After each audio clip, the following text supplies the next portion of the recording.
Hey, it's Conrad Thompson, and you're listening to Something to Wrestle with John Layfield. John, what's going on, man? Not too much, Conrad. How you doing? Man, better than I deserve. Excited for a big week. One of the biggest weeks of wrestling in the entire year. Of course, we're getting things kicked off tonight with a live Monday Night Raw on Netflix. Of course, we've got a big NXT show on Tuesday, Wednesday a Dynamite, Thursday a Collision, Friday Starcast and Ring of Honor. And of course, Saturday, John, you and I are going to have a blast at Starcast. Grab your bracelets right now. Join John and I in Dallas. They're on sale now at starrcast.com.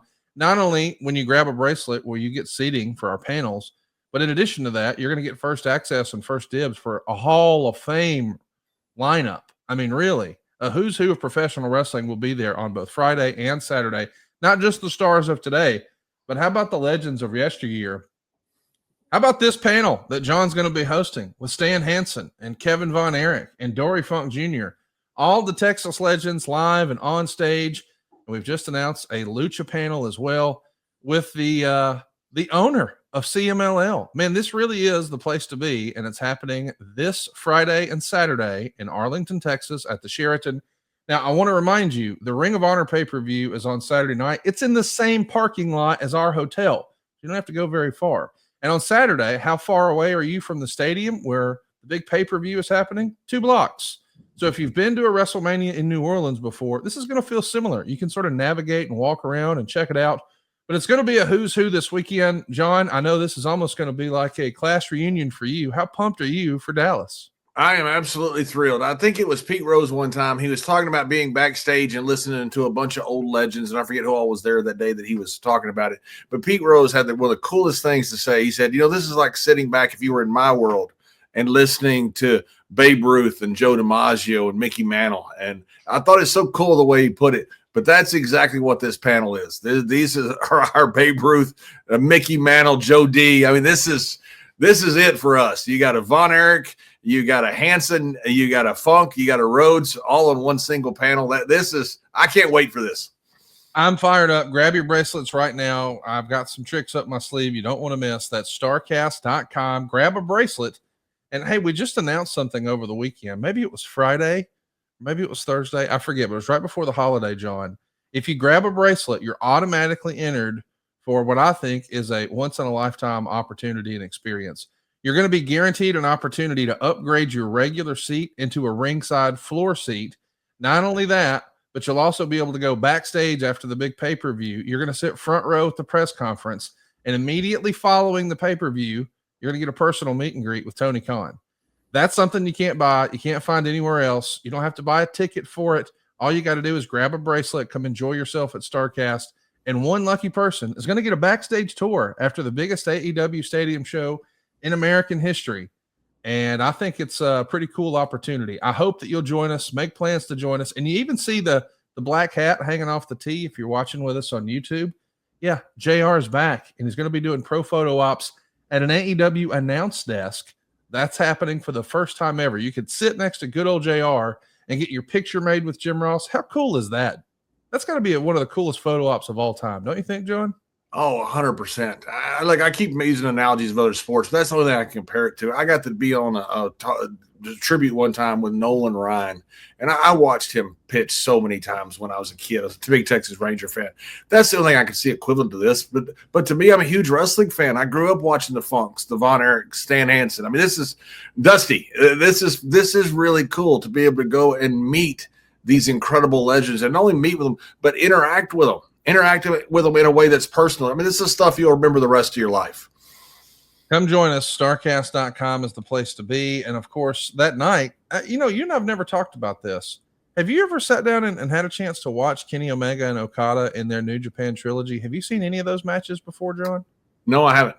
No, but I would love to. And not because I don't. I just hadn't watched a ton of extra wrestling, but I'd love to. Well, I can't wait to see what you think happening Saturday night. If you're a hardcore wrestling fan, you know that these guys have a great trilogy. Okada's got one win. Omega's got another. The third is a draw.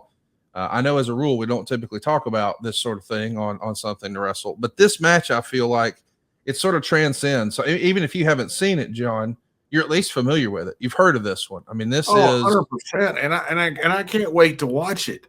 I mean, these guys have just lit up the world, and I've seen a lot of their clips, and so I have seen a lot of what they do. I know exactly who they are, know exactly what their style is, all that. I have not seen the full matches, so I'm excited to watch this. You got to see this, to understand, because there's so much buzz about these guys that it's one of these things you have to tune in just to see what the buzz is. I can't wait to see it. And of course, there's a lot of buzz about what's happening Saturday night. And we are going to be talking about this and recapping it next week here on Something to Wrestle. Of course, we're talking about the return of Goldberg. He's going to be headlining Saturday night's main event live from Atlanta, the same town that made him famous. He played college ball, of course, at Georgia. He was on the Falcons on the NFL side of things. And then he goes to the power plant and joins WCW, all based in Atlanta. But perhaps most famously, just yesterday, John, was the anniversary of him beating Hulk Hogan at the Georgia Dome for the world title. You were, of course, knee-deep in WWE at the time. We're going to talk about some of that next week here on the program. But I do want to get your take. What do you expect to happen this weekend at Saturday night's main event? I bring this up because WWE's running it back with Saturday night's main event and Evolution, and my bookie actually has odds on every match, John. And Gunther's a heavy favorite over Goldberg. But stranger things have happened in that ring, and I think Rollins and LA Knight are hooking up. The crowd's clearly behind Knight, but he's still like a 350 underdog, with Seth being positioned as the main guy for WWE. TNA's Jordan Grace is looking to shock JC Jane for the NXT title. And if you've been watching, you already know where the value is hiding on that one. Clearly here, John and I have no inside information. Correct. But they have not called this Goldberg's last match. So it does make me think Goldberg's going to win the damn title. What do you think? I think he's got a shot. Yeah. The whole thing looks like a cascading effect. You take the title off of Jey Uso and put it on Gunther so you have a really good heel. Because Goldberg against the babyface would not be as appealing, but you got this wonderful heel in Gunther, a guy who can do anything and certainly make Goldberg look good. Not that Goldberg needs it, by the way. I mean, Goldberg was the one star that was kicking our ass that WCW created. I mean, when he beat Hogan, the anniversary is just shortly apart from what we are today. I mean, that they were kicking our ass, and Goldberg was a huge reason. And Goldberg, it's not a matter of Goldberg putting on 30-minute matches. He's not going to do that. Goldberg's going to do certain very violent things that he does very well. He can do that at age 58. I think it's going to be very entertaining. If I could armchair quarterback it, I would think that if this was indeed Goldberg's last match, maybe that would be an opportunity for Seth Rollins to cash in and steal one. Maybe Jay calls Gunther or something like that, and Gunther's pissed and takes it out on Goldberg after the bell or what have you. And that's when we would get a cash in. But since they haven't called it his last match officially, I'm wondering, do they wait and do that in Saudi, do you think? Like if you had the book, would you do something different with Goldberg this weekend? Other than Gunther going over? Yes. Yes. Oh, yeah, 100%. You got to understand, people that talk about it, and look, it's just their opinion. And I'm not taking shots at them personally. I'm taking shots at their opinion because my opinion is different. People that take shots at Goldberg saying he doesn't deserve to be there. Did Muhammad Ali deserve to fight Larry Holmes? Right. 100% he did. He's freaking Muhammad Ali. This is freaking Goldberg. I mean, here's a guy who was 176-0. Now, was that manufactured number? Yes, it was, because he'd go from 20-0 to 42-0 the next week, which is a statistical impossibility unless he's wrestling twice a night. But who cares? That you're going through the weeds here, picking stuff up that you want to pick apart. Goldberg is one of the biggest stars in the history of this business. And I know people are going to want to fight me over that. That's fine. That's my opinion. He is. WCW created him, and when he got hot, he was unbelievable how hot he was. Does he deserve to be in this match? Yes, absolutely. If he's 68, he deserves to be in this match. And I think the match is going to be good. He came back and he didn't wrestle a lot the last 20 years. The matches he's had have been pretty good. He came back and worked with Brock, and he came out working with Taker. Of course, he had the concussion. That was a big issue. But the matches he had were good because what he does is certain violent things, that certain things with an exclamation point on me and let him go, what the fuck was that? That's Goldberg. And so I think he deserves to be there. And would I do something with Goldberg here? Yes. You want to create some buzz, do something different with Goldberg than just Gunther going over. I got to say, give some props to WWE. They really have given NBC Universal a lot of value. I think they're in a contract year. I think their contract is, I think I've read that reported that they're coming due soon. Maybe it's at the end of the year or at some point here in the near future that NBC Universal / Peacock deal comes to an end. But man, it does feel like with them showcasing so much of John Cena in his final year and now a return for Goldberg for a title shot in Atlanta, it feels like they've delivered a lot of value. Let's talk about the business of professional wrestling here for a minute, John. Do you think that WWE and Peacock will keep the band together? Or do you think this might be the end of WWE and the NBC relationship? It's all about money. I mean, WWE is the ultimate mercenary. And I think it's more so true today. I mean, Vince McMahon was the ultimate mercenary. You see what he would do. He'd go from Spike TV, go to USA. He would try out different networks. Vince did a ton of different things, tried a ton of different shows, but very much it was Machiavellian. Whoever paid the most money and had the best opportunity, they would go to. There's not a lot of loyalty, and there shouldn't be in things like this. And so if they stay, it's because there's a good money deal. If they leave, it's because of a better money deal. And I've been amazed when you talk about how much they've been producing for them. I've been amazed. The depth of their roster is the best probably in the history of wrestling as far as talent from top to bottom. And for one thing, back in the Attitude Era, we didn't have a women's roster. We had women, but they weren't their own roster.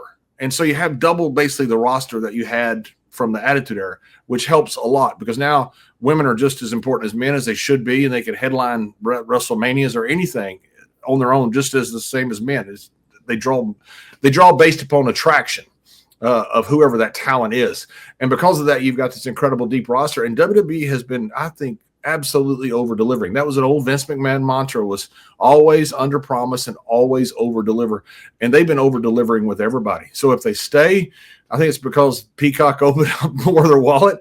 And if they leave, it's going to somebody else open up their wallet. It's going to be very much a mercenary type event, which that's good for wrestling.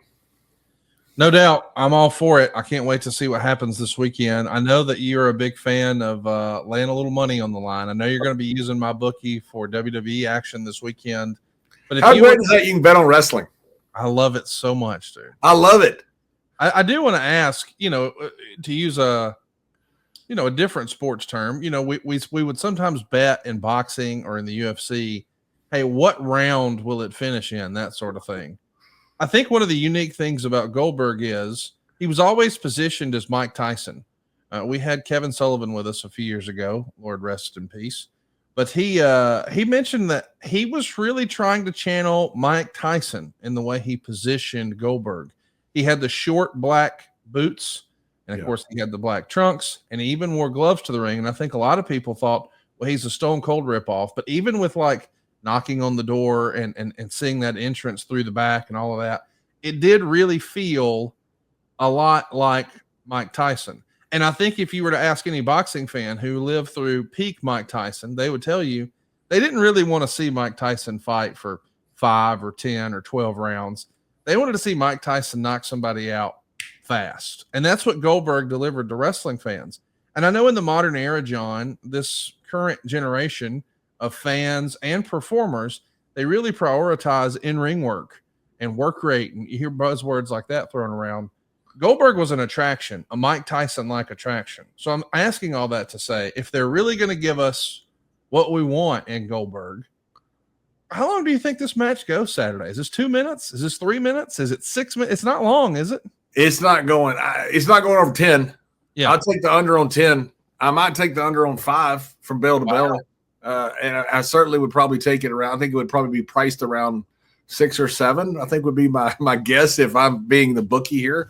And I got to see Mike Tyson in person. We were in Ron was good friends with Hitman Hearns, is good friends with Hitman Hearns. He invited us up when Tyson fought Galata, when Galata walked out of the ring and freaking caused the riot. We were there. Me and Ron were there. It was unbelievable.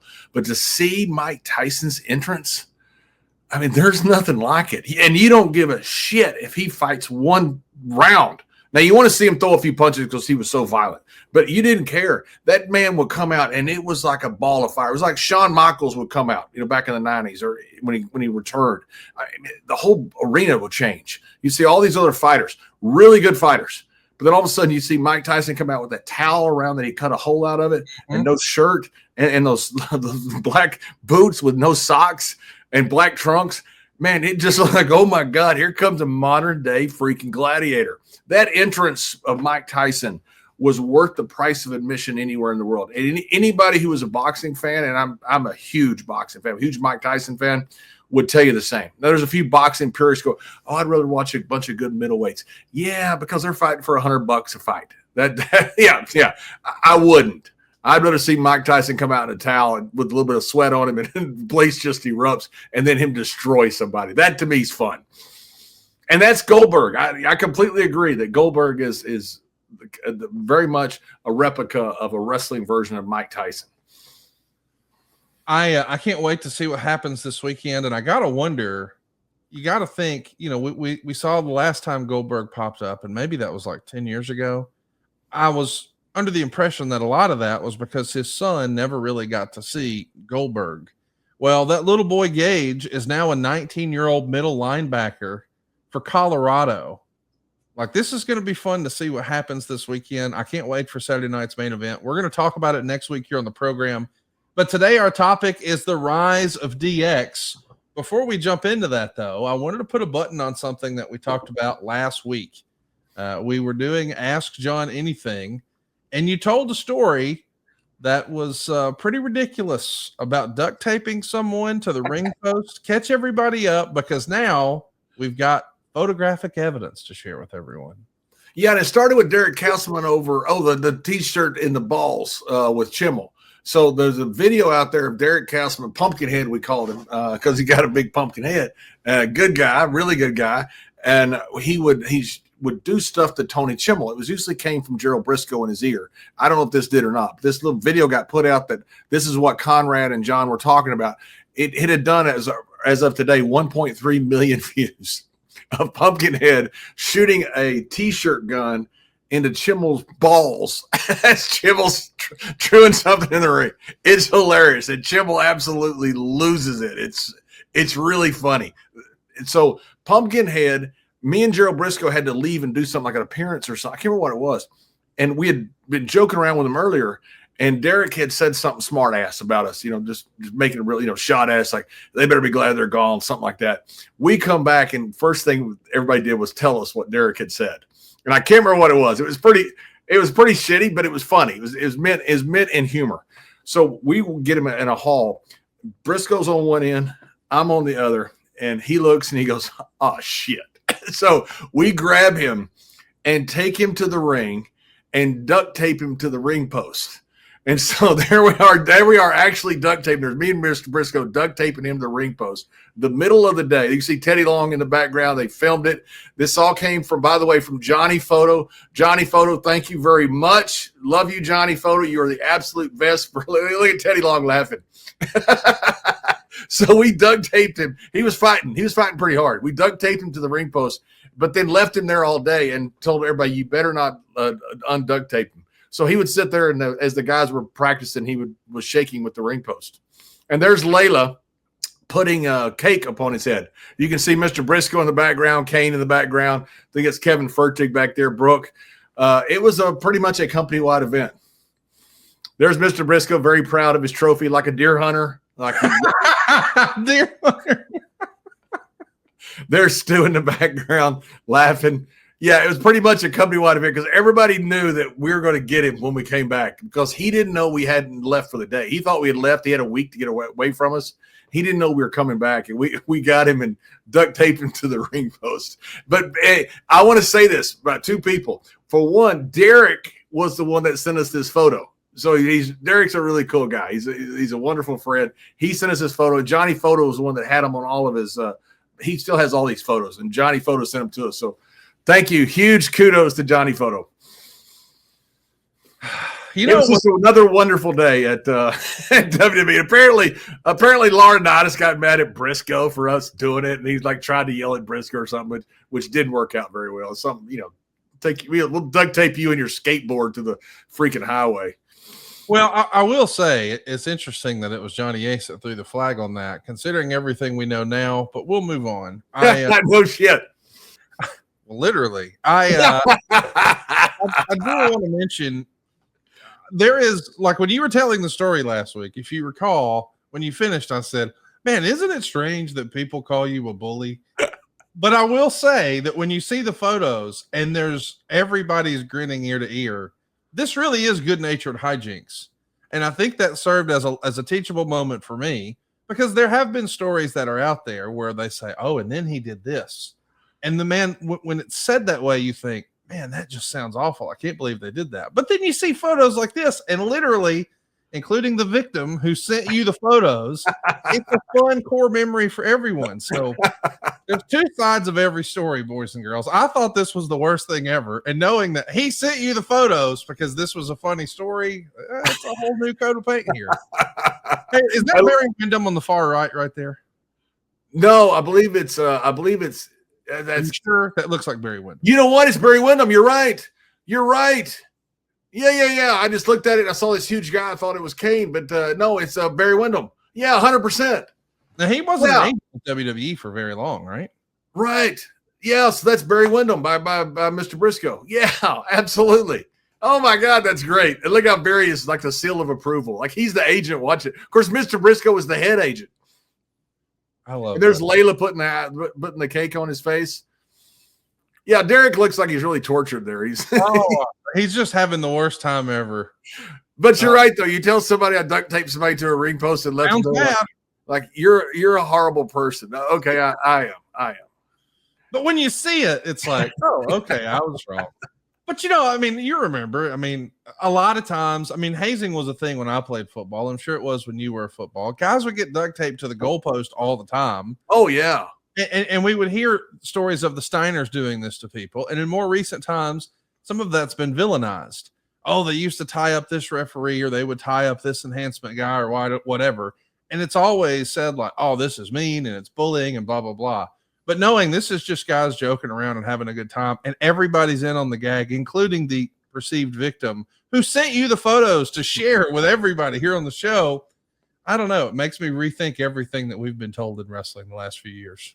Yeah, and what was funny was you had guys like Derek and Johnny Photo, and they had their own like crew, and they were always planning to do something to somebody.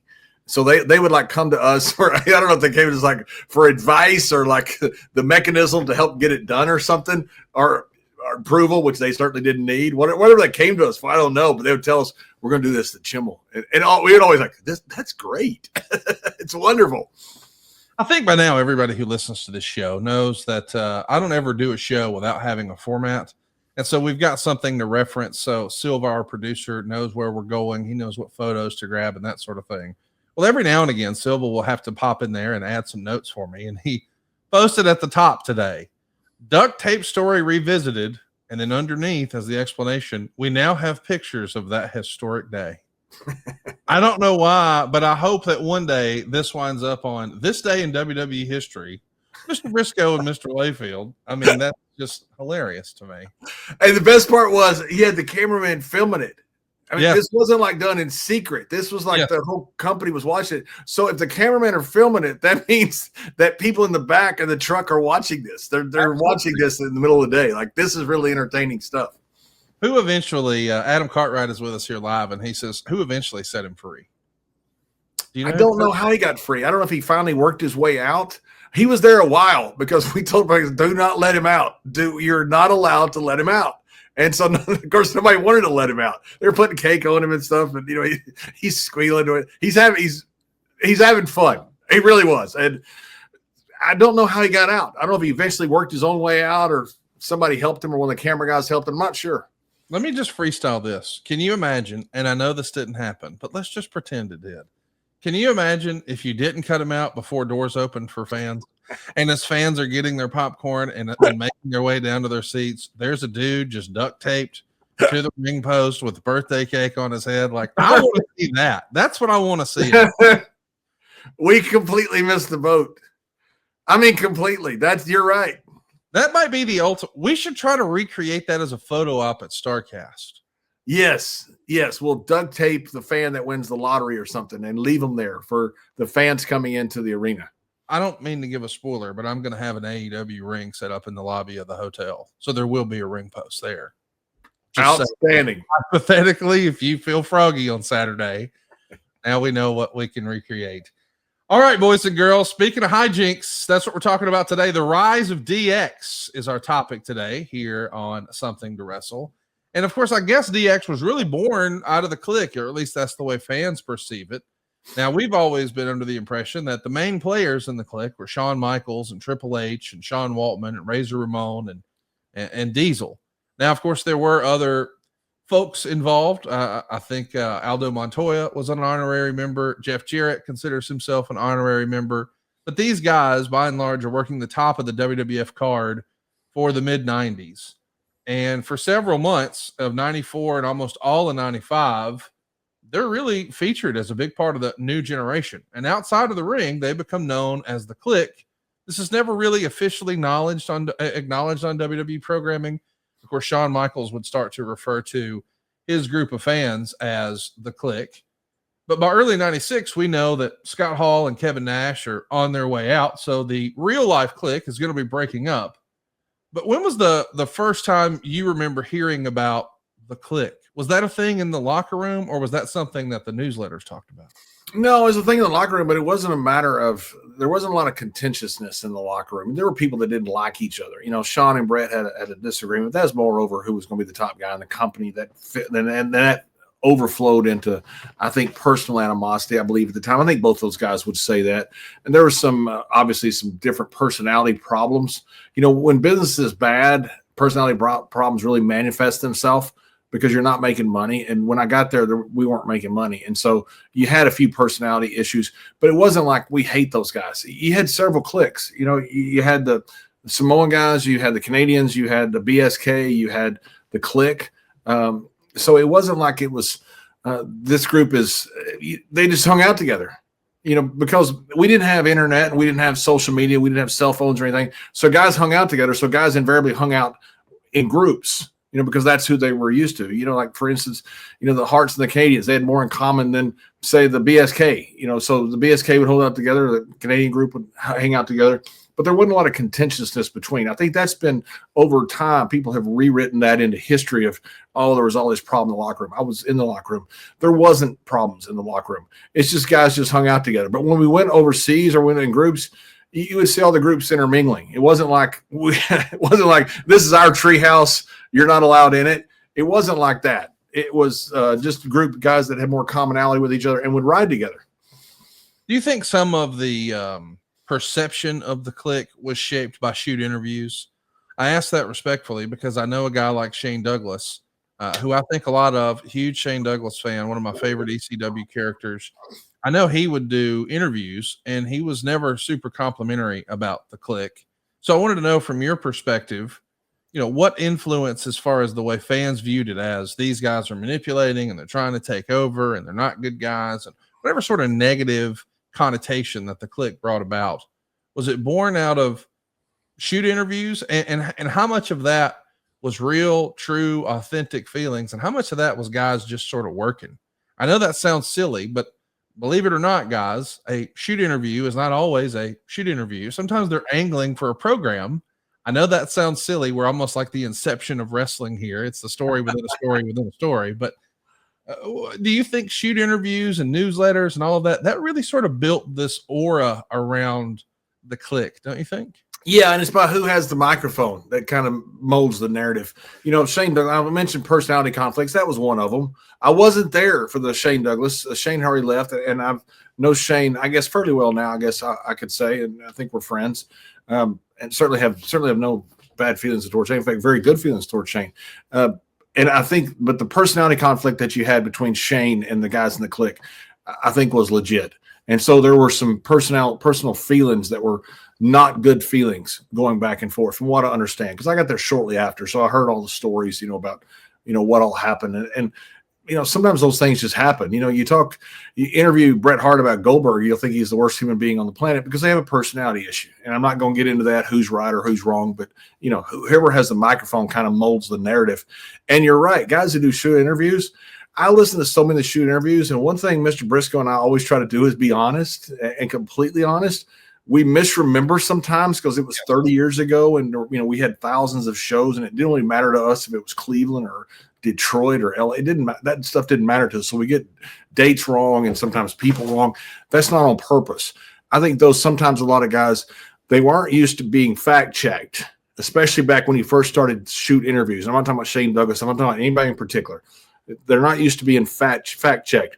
So they have stories that they've told over time that could be wrong. And they're telling it for a reason. They're getting themselves over. They're trying to make themselves look cool or look tough or something like that. Nowadays, it's harder to do that because all you got to do is go back and check the video.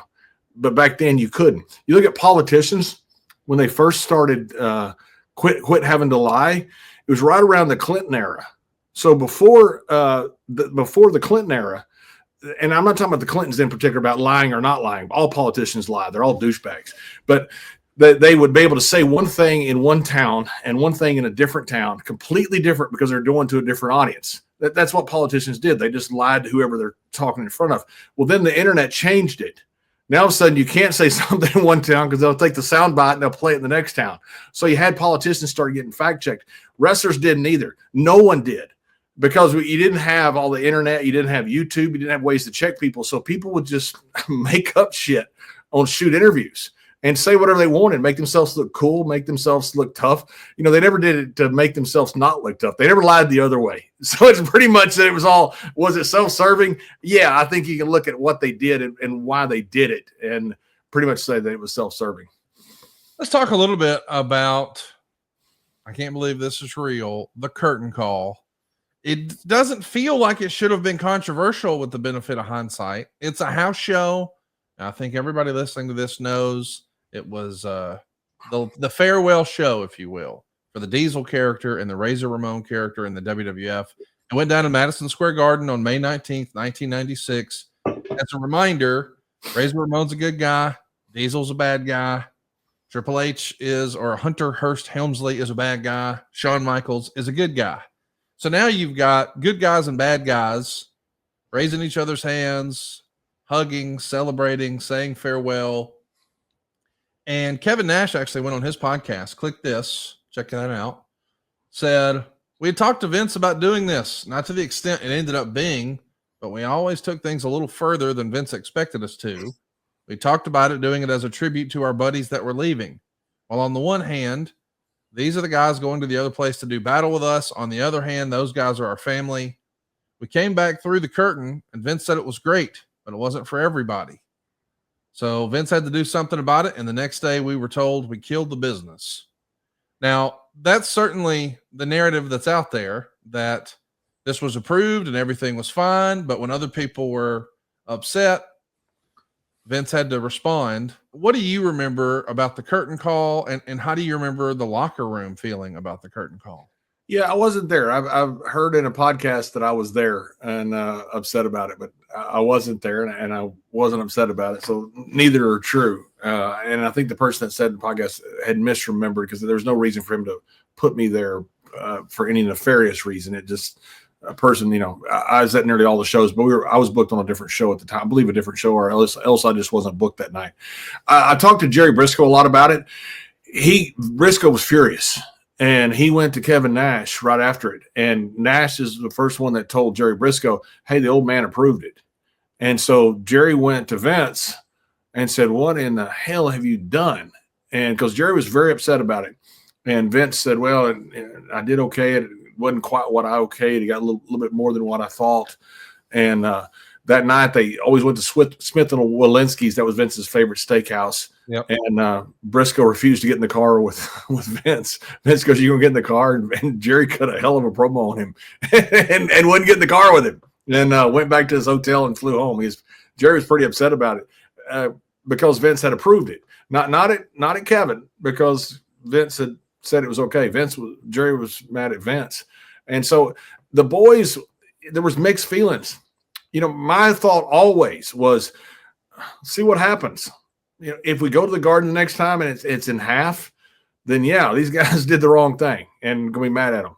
If it doesn't have any effect, then nothing wrong with them. Not my cup of tea. I wouldn't have done it. But businesses, you've always had guys doing stuff in the business that sometimes you don't know if it's good or not. And it was so different from what we did back then. I took the wait and see attitude that, you know what, maybe this isn't bad. I don't know. I didn't like it, but I never spoke up against it. And I wouldn't to this day because I didn't know at the time, and it did not hurt business. So apparently what they thought was correct. Talking about the click, what they thought was correct. I am curious. Does it matter that it's a house show? I mean, I know it's Madison Square Garden and this is supposed to be sacred ground and blah, blah, blah for WWE. I get that.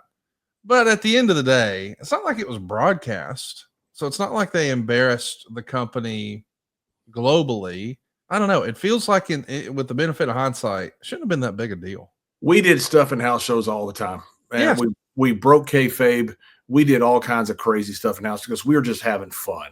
And so you look at some of the stuff we did in house shows, you go, my God, man, you guys are killing the business.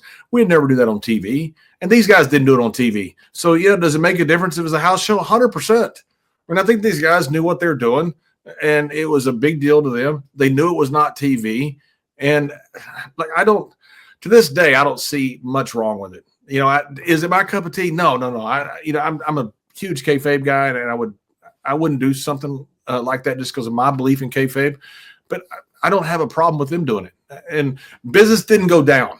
If business had gone down, I would have said at the time, you guys made a mistake. Now, I still don't know if I've been mad at them. They just would have made a mistake. They weren't trying to kill the business.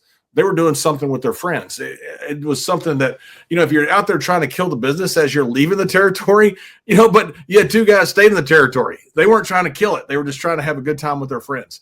And business did not go down.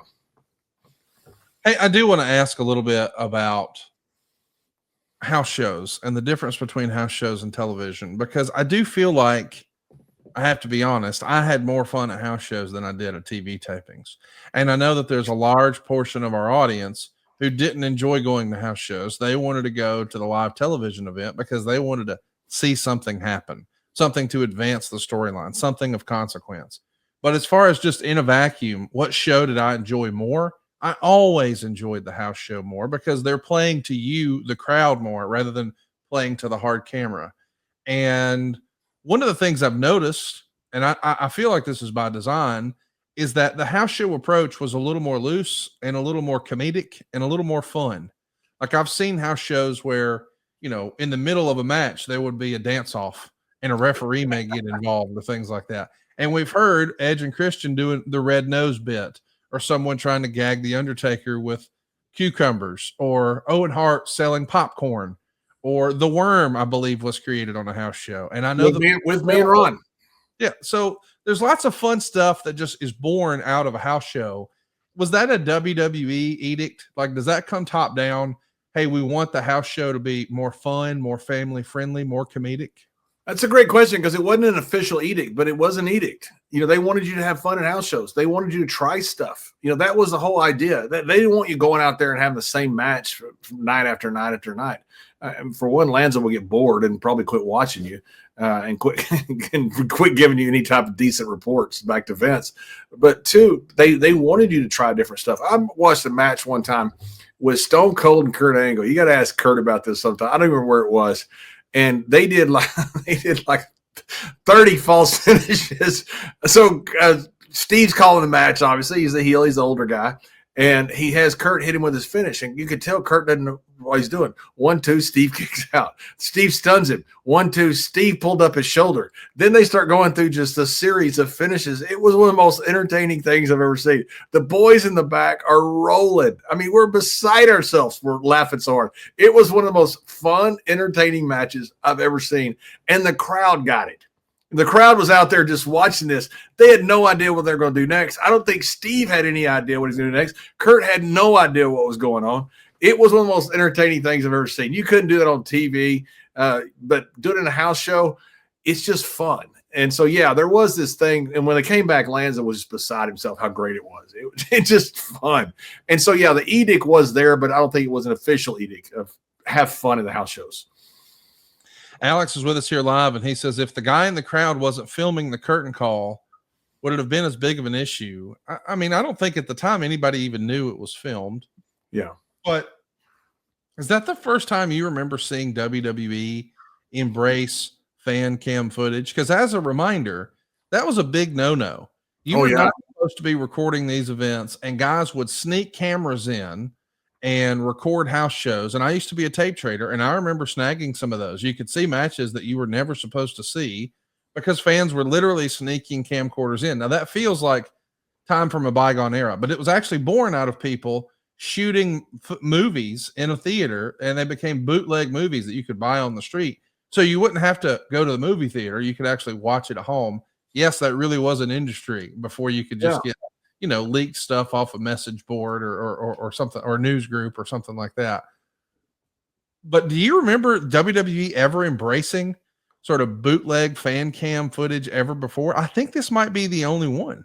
I think this is the only one because, man, they shut down cameras like crazy. I remember the first time we were in Nashville in the airport bar and just doing nothing out of the ordinary. A fan took a picture with a cell phone. I mean, just took a picture with a cell phone, just walked by and took a picture. And it was so unusual back then that Undertaker called the manager over and said, hey, man, that guy just took a picture of us. And the manager went over there and just bollocked the guy. The guy came over and apologized and deleted it. And, nowadays you do that. It's on your TikTok video right away. It was a different world back then. People tried to sneak in stuff all the time and take pictures. And, when Napolitano and Apter were banned, they would sneak in and try to figure out a way to take pictures for magazines. So it was a whole industry. I don't know why they decided to embrace it here. There were a lot of guys mad. But now a lot of guys that were mad, were, the Canadian group, and they had a personal problem with Sean. So it wasn't, I don't know if they were that mad at, hey, they're killing the business. They may have been. I don't know, can't read their minds, and I wouldn't dare dream to. But it was also just a personal animosity towards Sean. They wanted to take any way in the world they could to take a shot at him because there was this general dislike between them. But I didn't remember a ton of guys just being furious about it. I do remember, some guys in that group that had the problems with Sean, the personality problems, being mad about it. I do want to ask you, at least from your perspective as one of the guys in the locker room, how was Scott Hall and Kevin Nash leaving for WCW received? I say that because I want to remind everybody, and I know that now we like to think of, they went because WCW was on fire. They really weren't. Obviously, the NWO doesn't exist. They're not there yet. Monday Nitro just started the prior Labor Day, so call it early September. So here we are less than a year later, and these guys are jumping ship.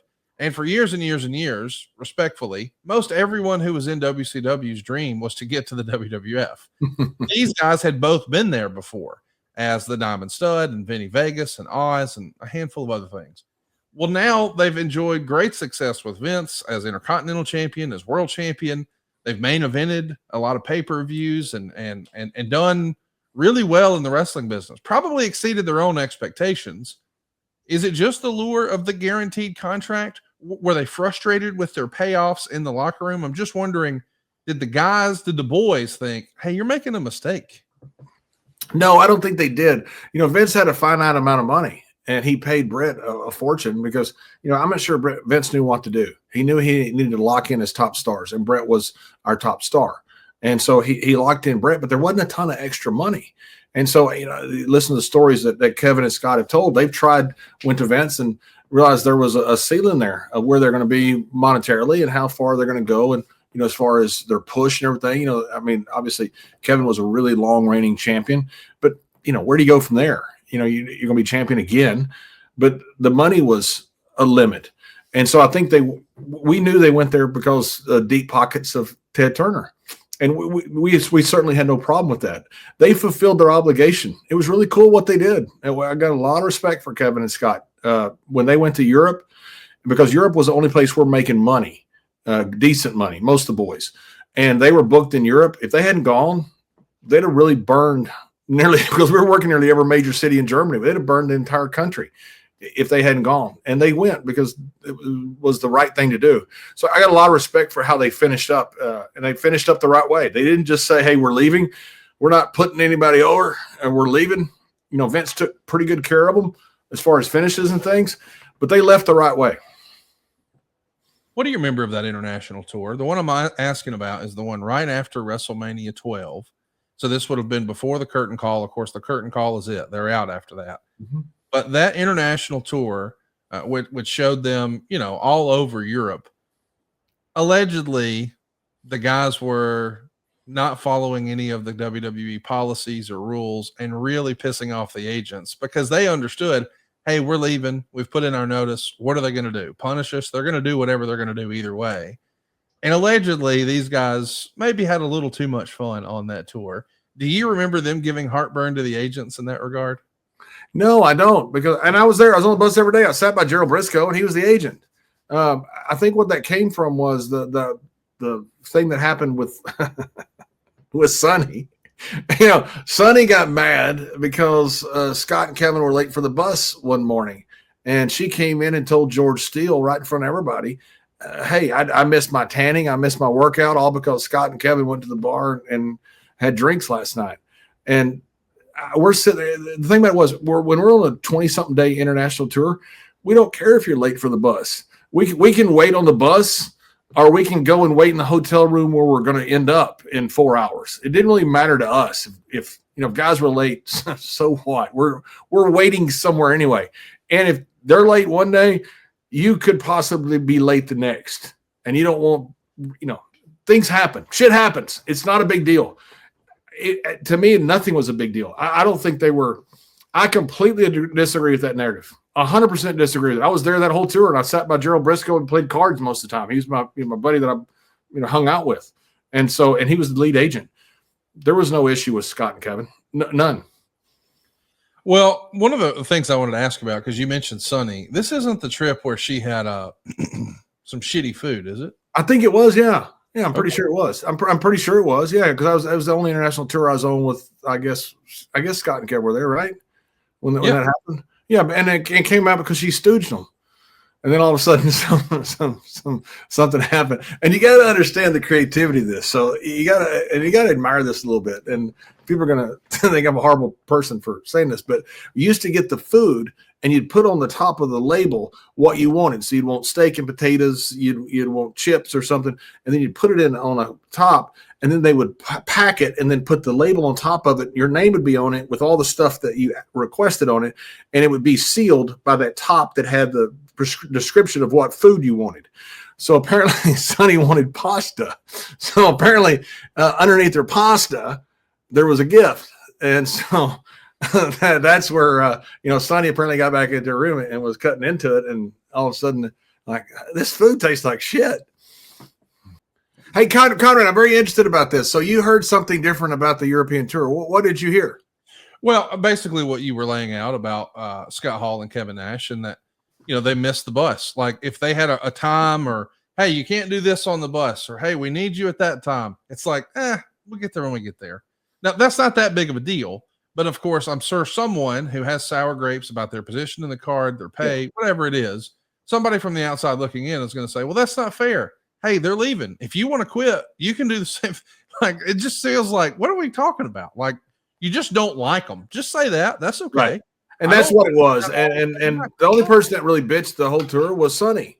Okay. And, it wasn't, I was there at the very front of the bus because Gerald Briscoe was one of the few guys I knew. I didn't know a lot of people. And we were good friends back then. We'd sit there and play cards the whole time. And so I got to hear the things that, whatever's happening. Who's the head agent with the agents? Scott and Kevin were late 1 or 2 days, but almost everybody on that tour was late 1 or 2 days. People go out and go out somewhere and disappear into the night and, end up drinking it all night or something. Guys would be late. We just laugh about it. So-and-so's late. He must have had a rough night. Then you'd see them get on the bus and they'd look terrible because they're hungover, and you'd laugh at them. But there wasn't heat, but they weren't any late more than anybody else on that tour. It is. There was some sour grapes, and what happened after the shit happened with Sonny. There were some issues, and the guy who calmed it down was Tom Pritchard. They went to Tom to look for some backing, and Wow. Tom's the one that was a reasonable voice with the warring factions, you might call them, and Tom really de-escalated the whole event. We know what's going to happen after Scott Hall and Kevin Nash are in WCW. They're going to create the NWO, and by September, Sean Waltman is with them. So no more 1, 2, 3 kid in the WWF. So the clique is really separating. What's left behind, of course, is Triple H, as we know him back then, Hunter Hearst Helmsley, and Shawn Michaels. Now, again, Triple H is fresh off of a squash match at WrestleMania 12 against the Ultimate Warrior. Allegedly, they were going to build him up to make him the king of the ring, and those plans get derailed in the shadow of the curtain call. Instead, Stone Cold Steve Austin changed the business forever, thanks to you in a large part. Yes. But I do think between the curtain call and JBL, I mean, those two things really did change the course of wrestling history forever, because that's when Austin 316 is born, and we're off to the races. My point is, the Hunter Hearst Helmsley character stays sort of lower mid-card. Shawn Michaels is the babyface champion, but that sort of fall, we'll call it summer and fall of 96, are not necessarily huge, booming business months for WWE. And we've talked a little bit about the pressure that's on the world champion. How do you think Shawn was handling being the top guy as a babyface champion? We know he's wanted this for a long time, but now that he's gotten it, and 3 of his best friends are now on the other channel, and respectfully, creatively, the NWO was on fire, and WWE was losing ground to WCW. So the move that maybe people were questioning around WrestleMania, like, man, I don't know if I would leave the WWF. Scott Hall and Kevin Nash looked like freaking geniuses by the fall of 96. Yeah. Do you think Shawn was it a little careful what you wish for, maybe, for Shawn? Like, hey, he always wanted this. This was the goal, but now that he's got it, hey, this isn't as fun as I wanted it to be. Yeah, I think that was the case. I've talked with a lot of guys that I've kind of been interested in how champions react to the championship and how they react to losing the championship. A lot of guys just kind of disappear if they lose and just kind of want to quit the business. It's a very unique dynamic getting that championship, especially the big one in a major territory. And Shawn got the championship, but it wasn't with the hot company, and it wasn't because of Shawn. It was we had Scott and Kevin with us. We had X-Pac with us. We had all these guys with us. We couldn't do anything with them. It wasn't until Scott and Kevin went to WCW and became the NWO that started off this whole Attitude Era. Of course, then Steve getting hot. But, we had all these guys with us, and we were not the right company. Shawn all of a sudden becomes, one of the greatest of all time, and he was that great. Back then, he was just better than everybody else. He gets the championship, but he's with the wrong company. He had great talent around him. We just didn't know what to do with it. Like I said many times, Triple H was an aristocrat. Kane was a dentist. You had so many guys. Stone Cold was the ringmaster. We had all these guys. We had them in the wrong gimmick. And so Shawn had to feel almost frustrated with it. Like, I finally get this title. I've got this great talent with me, and we're not drawing much money at all.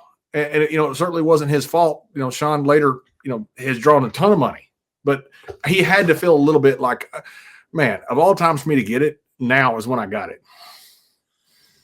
Let's talk a little bit about what happens in 1997. We know in February of 97, that's where Shawn is going to drop the title, is going to give that now infamous speech about losing his smile. And I am curious. I mean, we've talked to Bruce about this. We've talked to JR about this. I don't know how much time you and I have spent talking about this, but the Wrestling Observer newsletter would start to highlight in this era how many times Shawn had a title and lost the title without ever actually losing it in the ring. He would just forfeit it or be stripped of it or what have you. I don't know why Dave had like an axe to grind with Shawn, but I know that from a Vince standpoint, I shouldn't say I know. We've been led to believe that when he feels like someone is injury prone, or to say what JR would say, they're unreliable. Like he would say, one of the reasons Ken Shamrock didn't enjoy more success in the WWE is because he was not always super reliable. If he was booked for something, sometimes he'd be there, sometimes he wouldn't. When Vince McMahon had put the whole machine behind you, like he had Shawn Michaels, and now he forfeits the title, Now, again, we're under the impression that he has a serious knee injury. That's what Sean said, and we all believe Sean in that. But there was a lot of people who didn't like Sean who sort of looked at it sideways and said, does he really? And will question the authenticity of this injury. And that's something we would hear a lot about Shawn Michaels. And I don't know if that's fair or not. How much of that is shoot interview? How much of that is newsletter? But what did the locker room think of Shawn losing the smile and forfeiting the title rather than just losing it in the ring? We all like Shawn, and all that stuff you hear about Shawn. There's a reason it's all one sided, because Shawn never told his side of the story. Yeah. Vince never told his side of the story. So when everything is negative, you just look at, well, everybody's saying this, nobody's defending it. Well, Shawn didn't defend it. Either he didn't feel like he needed to, or Shawn didn't want to, or didn't have the desire to. Whatever it was, Vince certainly wasn't going to defend it. Vince didn't do that, and he never did. Even later, Vince didn't do that. So it's all just one-sided. We never thought Shawn was injury ridden. We never thought that there was a problem with Shawn as far as carrying the title. We knew how good he was, and we were in his corner for all this. Shawn got some bad luck. I mean, you had a lot of guys had bad luck, and you start to get a run. I don't think people understand how hard it is when you get that position. You're wrestling every single night, long matches, and they're important matches. So even on live events, when you're closing the show and you're following this loaded card of guys who are all saying, follow this, you've got to come out with something magical every single night. That's every single night without a day off. In the same time, especially when you're a babyface, or if you're the top star like Shawn, who's the only one getting press that was outside of wrestling, your obligations are huge. I mean, you're getting wore to death in this. I mean, people that come off this, Jack Briscoe famously threw his watch in Jerry Briscoe's lake and said, I never want to be champion again. I never want to wear a watch again. It wears you out. And I think that's what it was with Shawn. I never thought he was, and to my knowledge, nobody else thought he was injury ridden either. I just think it's guys that didn't like him that were doing podcasts or whatever it was back then, and Shawn not answering. And when you don't have a voice that's answering, everything's one-sided. It's funny that you say that, because I recently talked to Jeff Jarrett about TNA. I don't know that you were reading the Wrestling Observer at any point in your life, but through the entire run of TNA, when Jeff was in power, it was not written about very positively.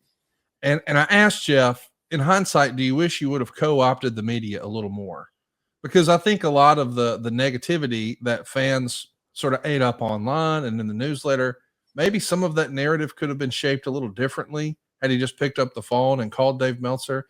But I think Jeff was a little old school in thinking, hey, that's for fans. And that's a very small section of the fans. And I do think that's a Vince McMahon thing.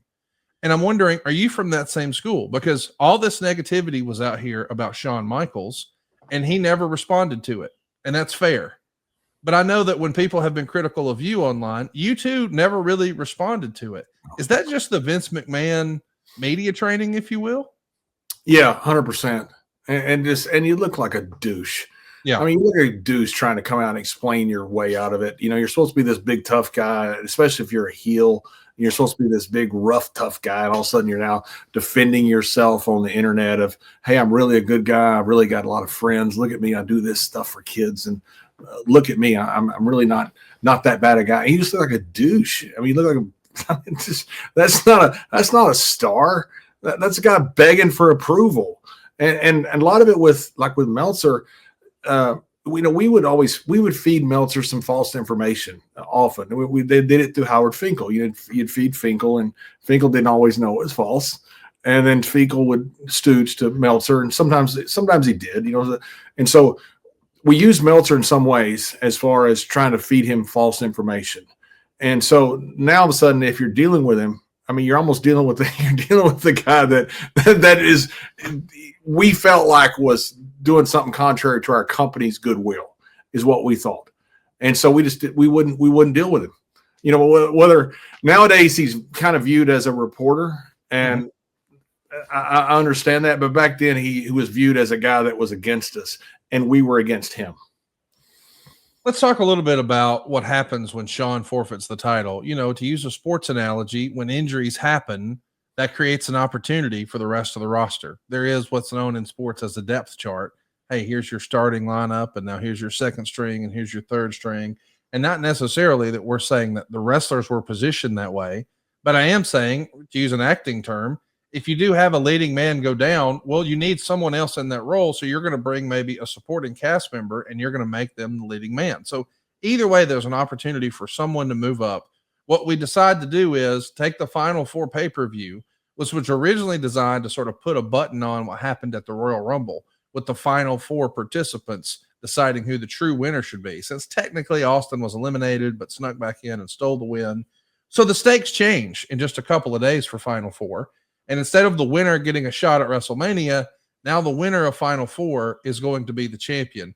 They go with Brett, but it only lasts one day, and they put the title on to Sid. What was the obviously Brett was the elder statesman. He had been, the masthead of the company for a while at that point. What was the perception and the reaction to putting the title on Sid immediately after Brett wins the title? Sid had a little bit of heat sometimes when he come back. Sid famously would skip summer wrestling for softball, yes. Which is true. I mean, that's true. And the Road Warriors used to give him so much hell about that.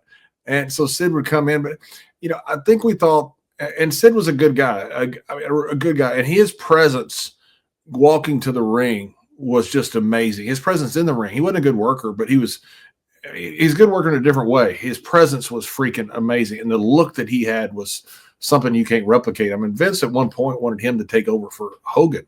It was that big. But we always thought that, Sid's going to be here. He's going to leave for softball. And if it wasn't softball, it'd be something else. We never thought that Sid was going to be a long-term guy. Sid was a great guy. Everybody liked Sid. Sid got along with everybody, yep. Except for Arn one night, but that's a different story. But Sid was a guy that people liked, but we knew that wasn't a long-term solution because we didn't feel like Sid would be around that long. We know he's not a world champion for very long. He's going to drop that title to The Undertaker at WrestleMania. And through the rest of 97, it becomes a pretty rocky year for Shawn Michaels. We know that when he does come back, he's going to immediately be programmed with Bret Hart. At least that's the direction they're heading. They start cutting promos on each other. We get the big fight backstage, which we've touched on before, and I'm sure we'll talk about a little more in the future. Shawn even takes a detour for a bit and becomes tag team champions with Stone Cold Steve Austin for a bit in 97. But as we start to get into the fall, that's where the volume really starts to turn up. We see on October 21st, Hunter Hearst Helmsley is going to beat Mark Marrow for the Intercontinental title in a 10-minute match on Monday Night Raw. Or actually, that was back in 96. But here in 97 is when we would see Triple H start to break out with Mick Foley. That's where he has a series of incredible matches with the Dude Love character and Mankind, and they're really tearing it up. But by the time we see them start to pair together, I think it might actually be the first time we see DX positioned this way is in that summer or in early fall of 1997. I should mention Final Four is when we see the debut of Chyna. I sort of glossed over that, but she's going to reach over the guardrail and just ragdoll Marlena. And it's positioned on TV like it's almost a fan attacking Marlena. And we've heard behind the scenes that Shawn and Hunter were advocating for her to be a female bodyguard. That's really one of the first times something like that had happened in wrestling. But clearly Chyna had $1 million look. She looked unlike anything we'd ever seen in pro wrestling before. I think she too had some commonality with where she had been training and things like that with Triple H. How was Chyna received in the locker room, as best you can recall, when she first comes in, call it February of 97?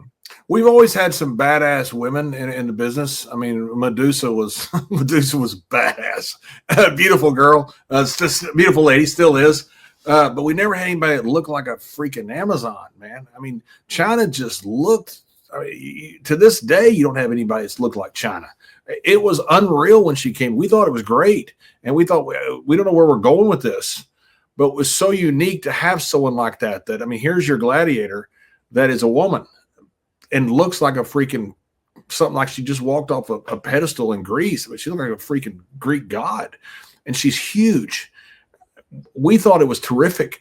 And by the way, Hunter was a guy, people always talk about Hunter just kind of, got his way to the top. Hunter went through hell, man. Yeah. I mean, when he got punished like crazy, he swallowed it. That stuff with Ultimate Warrior, Warrior was a dick at WrestleMania. He came in, it was supposed to be more a competitive match.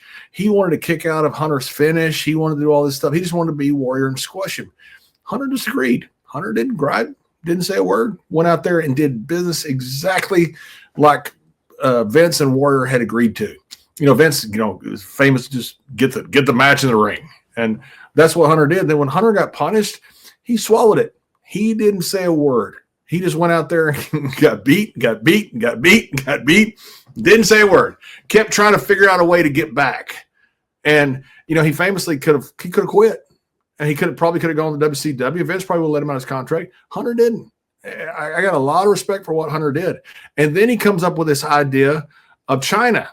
This is really good. And this is something that there's so little new in the business. This was new in the business. By the way, too, this is not the era where people are making huge money in the company. You got to think China probably started out at a fairly meager sum before she became just a megastar. We're getting ahead of ourselves, though. We should mention, I think the first time that Sean ever pitched the idea of putting this new group, what would become DX, together, is on the Wrestle vessel. And in our research, I think that was July of 97. If you weren't around back then, I should mention that WCW had what they called the Bruise Cruise. So it was a cruise where it was a WCW themed cruise. I don't think it was the entire ship, but this is before, Jericho was doing his cruise. WCW had the Bruise Cruise. The WWF saw this as an opportunity to make a profit as well. So why not? So they created the Wrestle Vessel in July of 97. Did you ever do a Wrestle Vessel? I did the Wrestle Vessel. Tell us about it. Oh, my God. Yeah, it was great. We had a volleyball game that turned into blood sport in the Bahamas. So we played these fans in volleyball, and Billy Gunn and Ken Shamrock freaking became like the world's greatest volleyball players. And we're like, dude, some of these are like teenagers we're playing. Maybe we should put them over. They're like, nah, hell no. No, one of them had spiked the ball and hit like a girl, like a teenage girl in the face, and right in the face. And she started crying. And look around, the guys go, yeah. I'm like, guys, that's not what we need to do here. It was awesome. These guys were so freaking competitive. Literally, we destroyed a bunch of fans in a volleyball game and almost maimed them, some of them. But it was fun. We had a great time. Well, remember Road Dogg? They had a comedian there that was thought he was great. Road Dogg gets up and tells the comedian to take 5 and goes into his own set off ad lib and was hilarious. We put him over, and the comedian may have jumped overboard or something. I don't know, but it was fun. The whole Wrestle Vessel was a fun trip.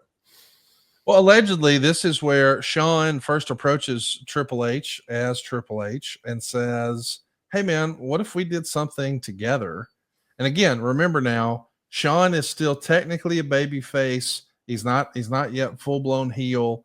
I know that this is a weird time in the WWE because by that point we had already started, if you'll recall, Canadian Stampede, one of the best pay-per-views of all time. The Hart family, they're baby faces in Canada, but the Hart Foundation are heels in America. So Shawn Michaels, at least, is still a heel in the rest of the world, but a baby face in America. It's confusing, but that's what we were doing. But he suggests on the Wrestle Vessel, what if Hunter Hearst Helmsley did something with Shawn Michaels? And I think Triple H liked that idea. He pitched it to Vince, and Shawn even takes credit for saying that he was the first person to start referring to Hunter as Triple H years before that was the character name. When do you remember hearing that Shawn might be pairing with Triple H? Because the Clique, by and large, had not been acknowledged from a Triple H standpoint just yet. Here's what I mean. I know that we had the curtain call, but there were years where we saw Diesel and Shawn Michaels together. So that was well established. And there was a series of tags, but usually Shawn Michaels and Sean Waltman and Scott Hall and Kevin Nash, those were the tag partners. So this is really the first time that we're going to see Shawn Michaels, the character, aligned with Triple H, the character, But since they've been on opposite sides of the street, one's a heel, one's a baby face. Did you think it could work? Had you seen enough of them in real life to know that they just had chemistry and it would translate to the camera? Yeah, you think it would work, but you don't know. You don't know about anything that's going to work until it gets in front of the camera. Road Dogg was a guy that we thought was so entertaining. So was his brother Brad, maybe more entertaining than Road Dogg. You never could get it out for Brad in front of the camera. We always say, man, if you could get Brad Armstrong's personality out, because Brad was one of the greatest workers the world's ever seen. If you could get that out, Brad would have been the guy everywhere. But you never could get it out. You got it out for Road Dogg. And Hunter was kind of the same way. Hunter was a very funny guy, very real quick-witted guy, real fast on his feet. And Hunter, you talk to the clique, he was always the guy who would come up with different things for him. They're like surprised, like he just solved our problem. It's like being at a table, and Vince used to always do that and ask the one question you think, why didn't I ask that? That's the obvious question. Hunter was that guy. But you don't know if that's going to translate to camera or not. You don't know until you get out there. And so we always thought there was a good chance because of how smart Hunter was. Because you can't be around a guy that much without knowing a guy's pretty smart. He's pretty quick. He's pretty funny.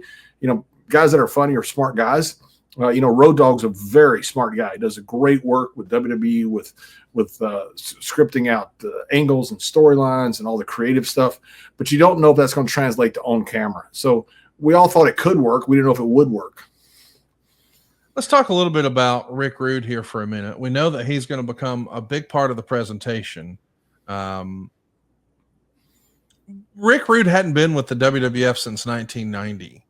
I think he was unhappy, as the story goes, about some of his payoffs and the way he had been programmed with the Ultimate Warrior, which was really a retread of their Intercontinental feud. But now that Warrior has become world champion, Rick Rude is going to be his number one opponent. They're actually going to headline SummerSlam. I think that was a fun match. I encourage everybody to go see what a great performer Rick Rude was. But for whatever reason, he's not happy. He goes to WCW. He does win the big gold belt over there, although technically that wasn't the WCW title at the time. Famously, unfortunately, he was injured, had his last match against Sting over in Japan. He has a back injury, gets a Lloyd's of London policy payout. But he starts to make some appearances again for ECW on television. He was a big part of the Barely Legal pay-per-view in the build in early 1997 for that first show. But now here in August, there's going to be an opportunity to have him come in as Shawn Michaels' insurance policy.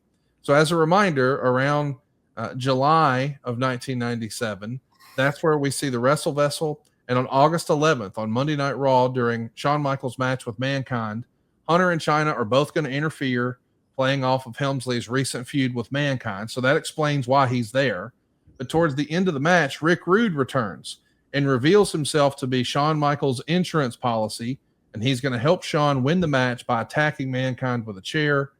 So now we know that this is how we're getting Rick Rude back into the mix. From a locker room perspective, what did they think about Rick Rude coming in here in August of 97? How was he received? Very well. Boys all loved Rick. I mean, Rick was he was a tough guy. But the guys all liked him. Rick was a nice guy. I mean, Rick was just the nicest guy in the world. Thank God. Thank God a big, tough guy like that is nice. But Rick, everybody loved Rick. I mean, everybody. And I don't know any dissenters out there. If there is, I would be surprised about it. Everybody loved Rick being back. He was very limited in what he could do. All those guys in Minnesota got that Lloyd's policy. Yep. And of course, when you have neck and back injuries, it's kind of easy to cash in. And, Animal's the one that killed Bill's policy because Animal got caught at the gym, which is the big chemical factory up in Hamel, Minnesota, leg pressing something like 40 million pounds or something. And that's what I understood. And they filmed him, and that Animal killed the Lloyd's policy because of that. But Rick was the one. He wasn't gonna screw up that Lloyd's policy. Kurt paid it off and came back and did some stuff. Rude wasn't going to do that. And plus, he may have been more hurt than the others. So you couldn't do a lot with him. But it was great having Rude back. Rude was a funny guy, nice guy. I do want to spend just a minute here and talk about Rick Rude for just a minute, because I don't know if you've heard this, but there is a long-standing rumor amongst wrestling fans, and it's silly, but I got to ask. Man, I feel weird even asking. Have you heard the story about Rick Rude's penis? How many penis rumors are there?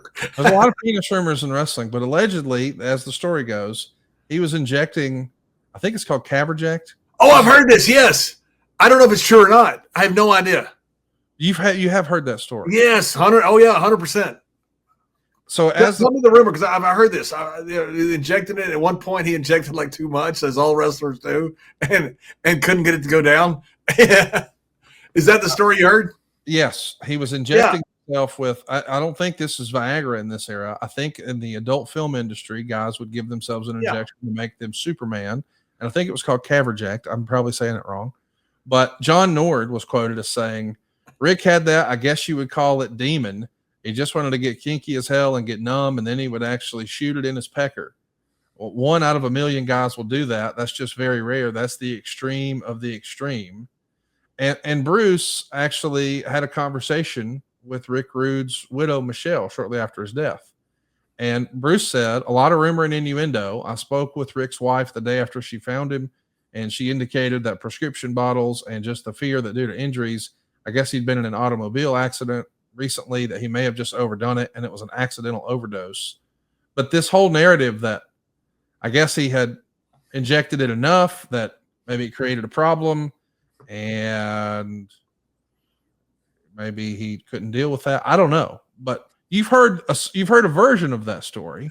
You don't believe it though, do you? No, that's how he died. Well, I think he died from a heart on. I think he did. I think the injections got infected. The narrative. This all feels silly to even talk about. I can't believe this is real and I don't believe it's real. You've heard of guys who were giving themselves injections, and maybe now you've got an open wound. I've heard of it to this day. Now it's going to get infected, and when things get infected, things happen. And so allegedly, maybe he had done it to the point that he had permanently damaged the area, and as the story goes, maybe he overdosed because he had hurt himself. Now, see, I did not hear that part. I did hear the part about the injections, and at one point he had apparently like he'd had something to drink or took something and injected a little too much, and it didn't go down for like maybe a really long time. and I heard he had to go to the hospital for that. I don't know if that's true or not, but yeah. I'd heard the story that Rick had gone overboard a couple of times. Rick went overboard with a lot of stuff. There is a story out there that he was running through it so regular that when it came time to get a prophylactic and no one had one, he would get a hotel room service to let him borrow a Ziploc bag or saran wrap or something. And all of that just feels like, what are we even doing? Let me just tell you, though, I don't know what's real, and I don't believe that's real. Hey, so we know that now DX is starting to form on TV. We actually see Shawn Michaels face The Undertaker at In Your House Ground Zero. It happens on September 7th. And we would see Helmsley, Chyna, and Rude all interfere on Michaels' behalf. That's going to force the match to end in a no contest. But the month of like August 11th to September 7th is really where we see the DX thing start to progress. But shortly after September 7th is where the group starts to appear together consistently. They even start coming down to the ring with a new theme song, Break It Down, performed by the Chris Warren Band. And these TV entrances are really cool because we're going to have interspersed clips here of women dancing in cages, policemen running, car chases, barcodes, sound waves, riots. This is really innovative stuff at the time, and a real departure from where a year prior we had like Duke the Dumpster Drosay here. This DX presentation, total different approach. Is this Vince McMahon's answer to the NWO? Yes and no. And a couple things here. Hunter had to get to that point. The thing with Cactus was getting Hunter to a different level. Yes. Every champion, I've said this many times, has to walk through hell. The champions that really transcend the genre. So Steve had to have the match with Brett. The Rock had to have the match with Mankind. Triple H had to have the match. So it's what made him Triple H, because you got to know that even though these guys may be chicken shit heels, they're tough. They're tough guys that you can actually believe in at some point, that they're menacing and they're threatening. This really helped Hunter become Triple H, those matches with Cactus, to get him to that level of where he could be there with Shawn. You knew Shawn was on a different level from the rest of the world. you needed Hunter to be there. And those were very important to get there. And then when Vince started looking at the Attitude Era, it was Chris Chambers, from my understanding, that first drew out the scratch WWE. He drew it on a napkin. And he goes, Vince, we need something like this. And Vince looked at it and goes, yeah, use it. He didn't plan on using that. But Chris was the one that first brought it up to Vince. Vince, it's really interesting, some of the meetings that Vince had. Guys like Chris Chambers would tell us about that over time, and we heard about what they would say. It's Vince, we got to be edgy, we got to be this, we got to be that. So all of a sudden, Vince just opened up the freaking show and said, guys, let's do it. I mean, he's in risk of losing his father's company at this point. And he had to do something. And I think that's where these videos of like DX came out of. This is Vince saying, you know what? You're right. Balls to the wall. Let's no regrets. Let's figure out what we're going to do. Let's go do battle with these guys down south. Man, I can't help but be inspired by this, because I think it was Sean who was quoted in an interview as saying, I asked myself, if I was watching me on TV, what would I want me to do? And it was more of what he felt like the NWO was doing. It's more of what his real personality was. And I know that we've had discussions before in wrestling about, hey, did you prefer this guy as a heel or a babyface? It's rare that you have someone like a Hulk Hogan. I know he's not popular these days, but you can't argue, man, the mid-'80s and the success of the WWF, the biggest babyface in history. But now in the late 90s, Hollywood Hogan and the NWO, one of the biggest heels of the era. He did it fabulously well. But I know Sean really prided himself on being a great babyface champion in 96.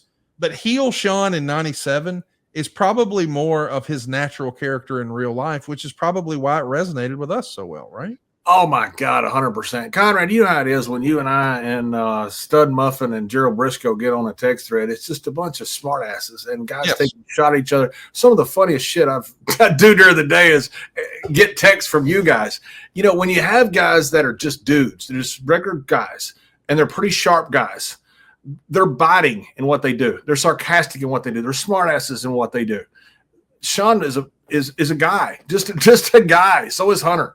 And finally, when you put them on air and go, just be what you would want to be. Be what you would be with your buddies watching football or baseball or something else. Or we didn't have text back then, but on a text chain with them where you're sending all kinds of inappropriate stuff and laughing about it. And that was Sean on camera. You just happen to get out. Sean was a great babyface, great heel. But when you put him in DX and you put Hunter with him, and all of a sudden now you say, guys, just be what you would be if you could be anything you wanted. And you're in that mode of, I'm going to be a smart ass. I'm going to be fun. I'm going to be smart. I'm going to be whatever I want. That's what we got. And that changed the world when those guys came out like that. When people talk about peak Shawn Michaels, to me, peak Shawn Michaels is like, we'll call it August of 97, all the way through he gets his back injury and leaves at WrestleMania in 98. So August of 97 through March of 98, I think his attitude and swagger and demeanor and all of that, like it came through the screen. Hey, this guy isn't just cocky. He really believes it. And unfortunately, a little bastard can back it up in the ring. Yeah, that's the worst in the world. I was backstage when Sean did that scene where they had the poster up and Sean was hiding his butt and he would jump up above the poster and moon it. I was backstage watching that. They filmed that in the locker room where we were. We're dying laughing. It was one of the funniest things I've ever seen. It's just Sean being a fun guy, not Sean being Sean, just Sean being a fun guy. It's like, what would we all do? I mean, what do the guys do backstage? What would Kurt Hennig do? What would Piper do? What would Rude do? That's what they were doing. And you got it on camera. And I think that was the appeal of it. I mean, this was the appeal to all those kids out there that were watching going, man, that's what I would do if I could. Yeah. And by the way, I just think that era of swagger was peak Shawn Michaels, but maybe there was no bigger peak for the Heat than one night only.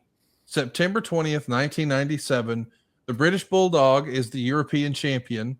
And I believe the story on that, and I may have this wrong, but Joe Marshall was trying to get a way into the WWE. He wanted to have the opportunity to make belts for the World Wrestling Federation. Reggie Parks kind of had that business locked down. As the story goes, I believe he just created a European championship and sent it to the office in the hopes that they would dig it and like it and maybe want to use him for something in the future. They like the belt so much that they gave him the business and they created a European championship as a result. Well, who better to be your first European champion than the British Bulldog? And as the story goes, Davey Boy Smith in real life, his sister had a disease that she was battling and it didn't look good. And she's going to dedicate this match to her. And I think as the story goes, some people were really upset when the finish was changed so Shawn could win. Now, from Shawn's perspective, and I think this is old school wrestling 101, and I think he's gotten a bad he's taken some bad negative PR here unnecessarily. He suggested that he, as the heel, should win, and then they do a return match and it'll be even bigger. Now that to me feels like just wrestling 101 psychology of, hey, we've got to have them something to get them to come back. Yes, let's do that. But that is not the way it was received by everyone in the Hart family or Davey Boy's family, because ultimately Davey's going to wind up leaving the company, and sadly his sister passes away. We know that Shawn is actually going to be injured and on the shelf in just 7 months, and he's out of the company himself. With the benefit of hindsight, if we had known all of that, if we had a crystal ball, maybe we wouldn't have done it. But at the time, that night, the heat that comes in, trash just raining down on Shawn as he walks back up the ramp, holding the European title over his head. How was that perceived in the locker room? Was it split the way we fans perceived, that there were people who thought, man, that's shitty, they shouldn't have done that to Davey, and they were sympathetic to that? Or did people see, hey, it's wrestling, man, we got to have something to come back for? What are you talking about? This is just good business. Yeah, we perceived it as something that was awesome. Awesome. He's walking out with massive amounts of heat. Yes. Where else do you spend a huge baby face but to get a huge heel over? Now, if you're going to do a return or not, I don't care if you don't do a return. This isn't like one tick for tag booking. You know, it isn't like, okay, I'm going to put you over here, then I'm going to put you over here. Then everybody's equal. You don't want everybody equal. You want stars. Davey Boy was a huge star, but he had all this equity as a babyface. He had all this storyline as a babyface. Where else do you use this better than to put over a heel? We thought it was great. You know, he's walking out and you're going like, man, if Shawn had walked out and the people had just kind of didn't like it, we'd be sitting there going, they made a bad decision. But when you walk out and Shawn's getting stuff rained down on him, you're like, this guy's going to draw some money off this. And you knew it. We were interested in drawing money. It's a work, 100% of work. You know, Davey's our friend. His family is somebody we love. We're going to, whatever has to happen there, we take care of it. This is a work. This is theater. And when theater works like that, you're going, this is going to draw us some money. That's what we're worried about. We're worried about going out of business against WCW. We're not worried about protecting fans' feelings about, oh, we should be taking care of our baby faces. Yeah, if you do, you kill the governor in The Walking Dead the first show of the season, not go 2 seasons with it. You don't get storyline out of it. You don't make money with it. Let's talk about where the name comes from. I think D-Generation X is actually something created almost by Owen Hart, because there's an episode on October 6th, 1997, where Owen Hart refers to Shawn Michaels as nothing more than a degenerate.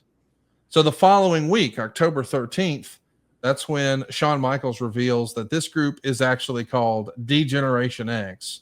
What do you think of the name D-Generation X? I loved it. It's kind of like, I don't want to get into politics, who's right or who's wrong, but it's kind of like the Hillary Clinton deplorables. All of a sudden now, all of Trump's people are going, yeah, we're deplorables. Yeah, we're all going to vote. We're deplorables. I mean, sometimes people embrace names that are outcast from society.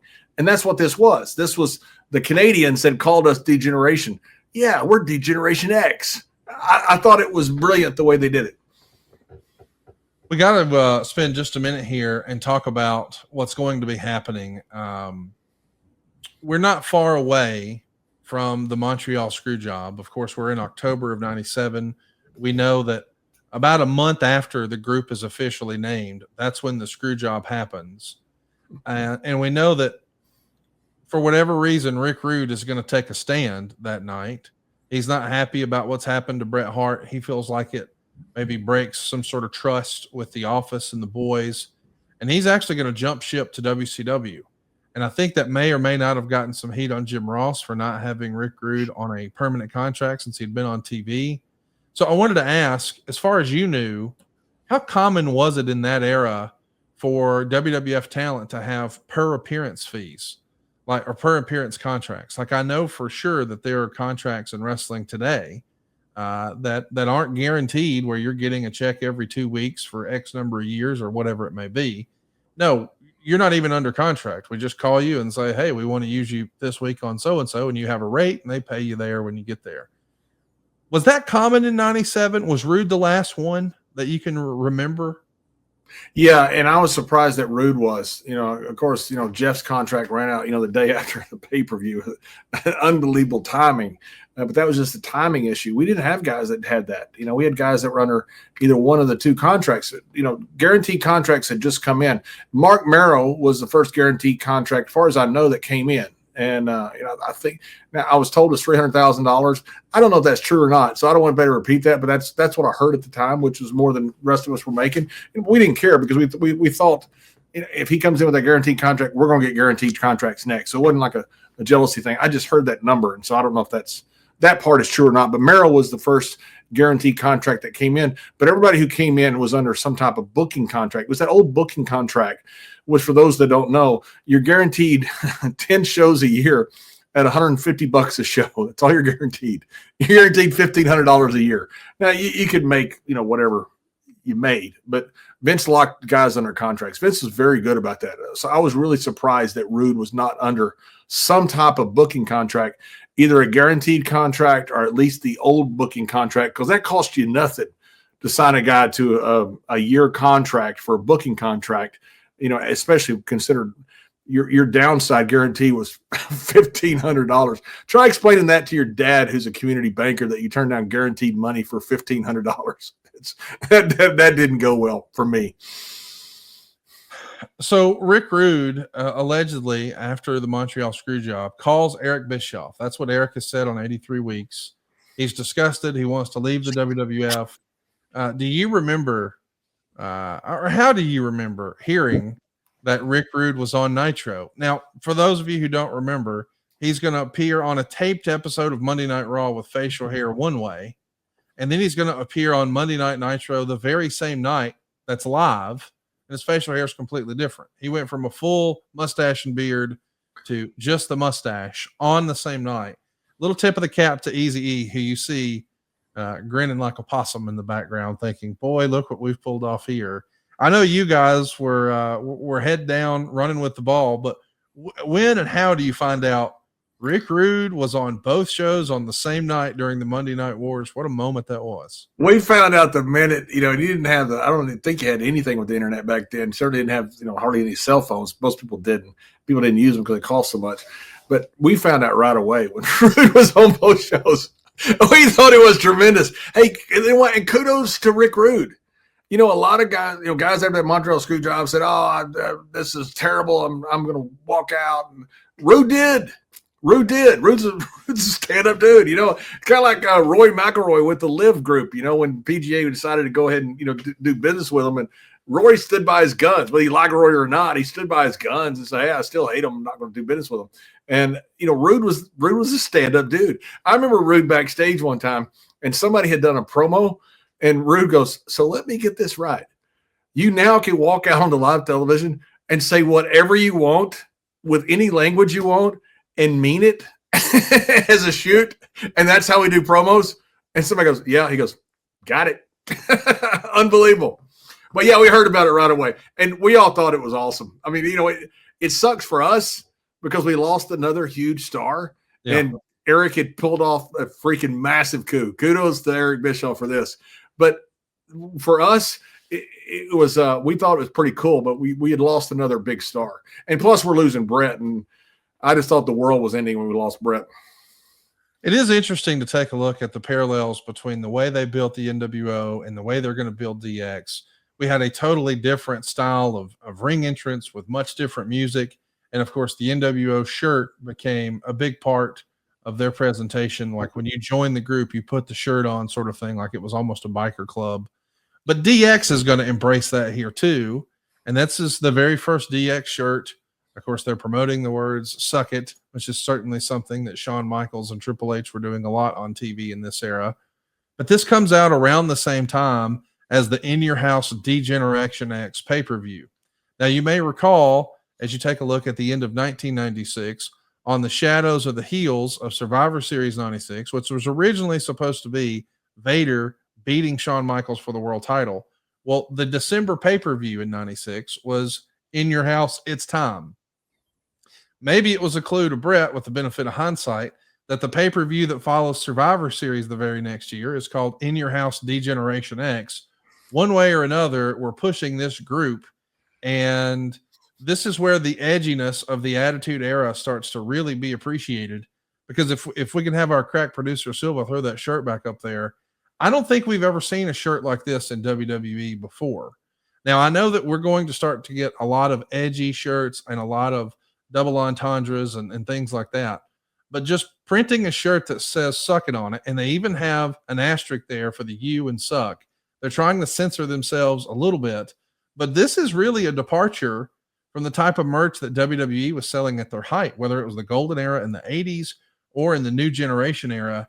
It has a bit of an edge. Did you feel that as a performer, or was that just, does that not even something you're recognizing at the time that, hey, we're getting a little edgier even with our merch? Oh, yes, 100%. I mean, we knew it. The first thing that happened was Goldust. Goldust started doing right after Montreal Screwjob, started going crazy with the craziness, sexiness, over the top sexual antics that he was doing. And after that, we realized, man, it is carte blanche. I mean, you just had carte blanche to do whatever you want. I remember one time, I believe it was Triple H that said something literally right before we went live on a thing. He goes, we have an 8-second delay or 5-second, whatever delay was. And they go, yeah. He said, fuck you on the show. But he'd check first to make sure there was the delay. I mean, this is cable television, but that was okay. As long as it was creative and wasn't done gratuitously. Nowadays, I mean, I see all these freaking guys now. Everybody's flipping somebody off like this, that. When Steve did it, it was awesome. But when everybody on the card's doing it, I wouldn't do it once, because all you're doing is copying everybody else. But back then, when guys saw this, you had creative guys. As long as it wasn't gratuitous, you could get away with basically anything you wanted to do as long as it was entertaining. It's wild to think how much wrestling changed in this era, because even though, a lot of people would believe, and it's hard to argue, the DX was sort of created in the image of the NWO. NWO shirts were not banned in my high school, but DX shirts were. You couldn't be walking around wearing shirts that said "suck it" on it in high school. And what great marketing tool is that? Yes. I mean, to get it banned in high schools, that's the greatest marketing tool there is. Not that WWE had anything to do with it, but that was awesome. No doubt. No doubt. With the benefit of hindsight, the Attitude Era in large part is going to enjoy their greatest success and their biggest peak. And I know that people always immediately give credit to Stone Cold Steve Austin, but you got to think, if there is a Mount Rushmore, if you will, of the people who helped usher in the Attitude Era, it's got Goldust, it's got Steve Austin, and it's probably got Shawn and Hunter, don't you think? 100%. Yeah, those three guys, and counting DX as one guy or entity, those three guys changed the business, and they weren't the same. You had Goldust doing all this crazy over the top sexual antics. You had DX being overage juveniles that could fight. Then you had Stone Cold just being the ultimate badass that cussed all the time and drank beer on television. I mean, these were three very distinct guys. They're not guys that are copying each other. They're sitting there, the creative guys that had this creative outlet that no longer were restrained by a PG model, saying basically, do whatever you want, long as we can beat those guys down south, long as we can be entertaining, and as long as we can draw ratings. And that's what guys were doing. And, I've heard interviews Shawn and Hunter have done. They weren't talking about what are we going to do for ratings. They were talking about what are we going to do that's entertaining? What are we going to do that entertains us? And I think that was the key. I've always thought Michael Jordan, same time period, was the greatest basketball player of all time, arguably. But when Michael Jordan was playing and is at his peak, he's got a tongue hanging out. He's flying through the air. You pay a fortune to go watch him play. But when you're watching him play and that tongue's hanging out, you're going, man, this guy's just loving what he's doing. You walk out of that arena thinking, that every penny I spent was well worth it. When you watch DX during this time, they were having so much fun. Stone Cold was having so much fun that when you walk out of the arena, it's not just like, oh, I saw a great performance. You go, no, I saw a great performance by guys who were just incredibly passionate about what they were doing. And that's infectious to crowds. And I think that was a huge appeal of these guys.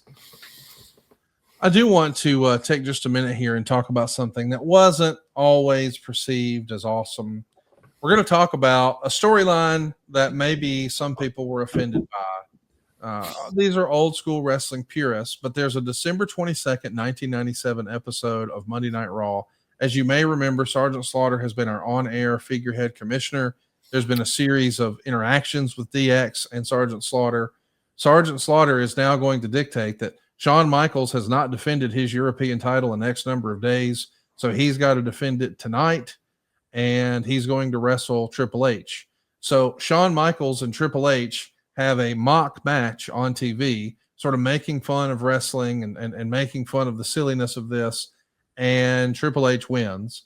Now, I understand that this is a storyline and they're the bad guys, and it's a wink and a nod that, hey, I'm just letting my buddy win here. But I'm sure if this were to happen today on television, there would be podcasters who lost their absolute mind about this and say that they're making a mockery of the business and things like that. But this happened way back in 1997. Did you take issue with the mock match between Triple H and Hunter, or did you get, hey, it's a story, chill out, who cares? I had no issue whatsoever. I watched it and thought it was great. Every bit of it. I mean, I don't have an issue with this. They're heels. They're heels, and they're making fun of wrestling. They're making fun of wrestling fans. And fans left and go, I don't appreciate that. I didn't like that at all. Okay, so a lot of wrestling fans, they want you to be a heel as long as you don't actually offend them. Yes. They want you to offend the guy next to him and them kind of be in on it. Like, you know, hey, man, that guy's a good heel. He got the guy next to me is really mad because he's stupid and he's a mark. You know, but when you get them, it's like, I don't appreciate that. That's not a heel. That's just classless. The whole thing is, if you understand a person's a heel, they're not a heel. Heels, you don't understand are heels. You don't like them. And this, to me, was perfect in that regard. You had fans that were so upset about this going, no, this isn't being a heel. I just think they're assholes. Yeah, you're right. Would you watch them get beat? Oh, yeah, I'd watch them get beat. You're right. They're not workers. We should mention they're going to continue to terrorize Sergeant Slaughter, calling him Sergeant Slobber. They're going to wear masks with little windshield wipers on them. It's hilarious stuff. They're going to throw Michaels into a shower, or Michael Cole, rather, when he's fully clothed. So God, did they torture Michael Cole? I mean, it's a shame that we didn't have Johnny Photo there to snap more photos. As you mentioned, they're going to be showing their asses. Sean's going to stick a Canadian flag up his nose. I mean, they're having a lot of fun. Yeah. But maybe one of the biggest moments that we saw was February 2nd, 1998. There's a segment that airs on Monday Night Raw. I guess it's referred to as the DX apology. So this is the same era where Bill Clinton had to address the media about some things that he may or may not have done with Monica Lewinsky. And so we're going to recreate that as like a mock presidential press conference. And Hunter and Sean are going to be talking about the standards and practices crackdown from USA and TSN and other areas that broadcast the show. And they're going to sarcastically promise to only use the words ass, damn, and hell during certain hours. Of course, this is all in response to the criticism that they have been getting about the adult-themed content. I love that they just lean into it. Apparently, WWE got this approved by USA as well. They are bleeping out the really bad words. I thought this was fun. It felt like a Mad TV skit, and I dug it. I wish that wrestling today had more of this. It feels like if this were to happen today, it would have to happen in the middle of the ring. Like, it feels like every promo in wrestling, like Monday Night Raw for the last 25 years has started with wrestler A comes to the ring with a microphone and talks for 15 minutes and sets up a match. And that became the formula for Monday Night Raw. But when you start with something like this, boy, that's about as pedal to the metal attitude as it gets, right? Oh my God, this is a shot across the bow. You know, the USA was in on it, you know, but this, you know, I saw a thing the other day where Lawler's about to slap Andy Kaufman, and the narrative underneath it was, if this happened today, the next day they go on a podcast and explain how it was all set up, how Letterman was in on it, how everybody played their role really well. You know, screw that, man. You need some. That's why I miss stuff like this, of when they're taking shots at this. This was hilarious. And I also remember there was plausible deniability always going on in a circle back then. So Stone Cold would go out there and say something crazy. Hunter and Sean go out there and say something crazy. USA Network would call Vince. Vince would say, "Oh, look, the guys just went out there and just ad-libbed. It's live television. I'll talk to them." And so then USA would have plausible deniability. Vince would have plausible deniability. Everybody may have known it was going to happen, but it was all a big circle. Everybody would blame it on the next person all the way around back to the circle where you get back to back going, "Okay, we dealt with it." No, you didn't. We should remind you that in 1997, Eric Bischoff really doubled down on mainstream when he decided to involve Dennis Rodman in WCW. Dennis Rodman was, and I know that people are going to give a lot of credit to Karl Malone, and not to take anything away from Karl Malone. Incredible basketball player, maybe not the best human, worth a Google, but incredible basketball player. But Dennis Rodman could court media attention in that era like nobody else. Now, these days, some of these antics wouldn't be seen as crazy and over the top, but showing up to your book signing in a wedding dress, boy, you're courting attention. Doing all the crazy hair dyes, having the famous girlfriend, the off the field antics of missing practice. And there's lots of silliness surrounding Dennis Rodman, but they made him into a media sensation. Well, Vince's response to that, because allegedly he tried to get Rodman to do something with Goldust. Instead, Rodman is more familiar with Hogan, goes the NWO way. Vince responds with Mike Tyson. Yes, Dennis Rodman joined the NWO, but Mike Tyson joined DX. On March 2nd, 1998, Mike Tyson and Shawn Michaels have a confrontation in the ring. It looks like they're about to come to blows when Shawn rips off Mike Tyson's T-shirt to reveal a DX shirt underneath. Now, at the time, WCW is still firmly in control. This is March 2nd, 1998. We're still in the middle of that unprecedented 83-week run where Nitro was beating Monday Night Raw. I'm saying all of that to say when DX brought out Mike Tyson, and Mike Tyson has that shoving match a couple of months prior with Steve Austin on Monday Night Raw, Kevin Nash, Kevin Sullivan, and others felt like that might be the beginning of the end. Mike Tyson is a guy who had been at the center of pay-per-view and controversy because just the prior June is when he bit Evander Holyfield's ear. So not only is he the biggest pay-per-view attraction in the history of pay-per-view, now he's with WWE because he's kicked out of boxing for biting a dude. Like this is made for WWE. Did it feel like a major moment at the time? Like, could you feel, even though WCW was ahead in the ratings, did it feel like Mike Tyson was sort of the ace up Vince's sleeve to you in the locker room at the time? Yeah, I mean, this was the baddest man on the planet. I mean, yes. there was no denying it. Tyson was the biggest pay-per-view draw of all time at that point. You go through boxing heavyweights. I'm a huge boxing fan, a huge Mike Tyson fan. I mean, there was nothing like Tyson. I mean, there hadn't been anything like Tyson since Ali that captured the public's imagination. I mean, Tyson was everything to people. And he was so freaking charismatic. He just had a presence about him. Tyson, when he came in, such a cool dude. He was sitting back there playing bones with the guys, playing dominoes with the guys. And he's just a regular guy. Jack Lanza walks in, and it was like a Catholic kid meeting the Pope.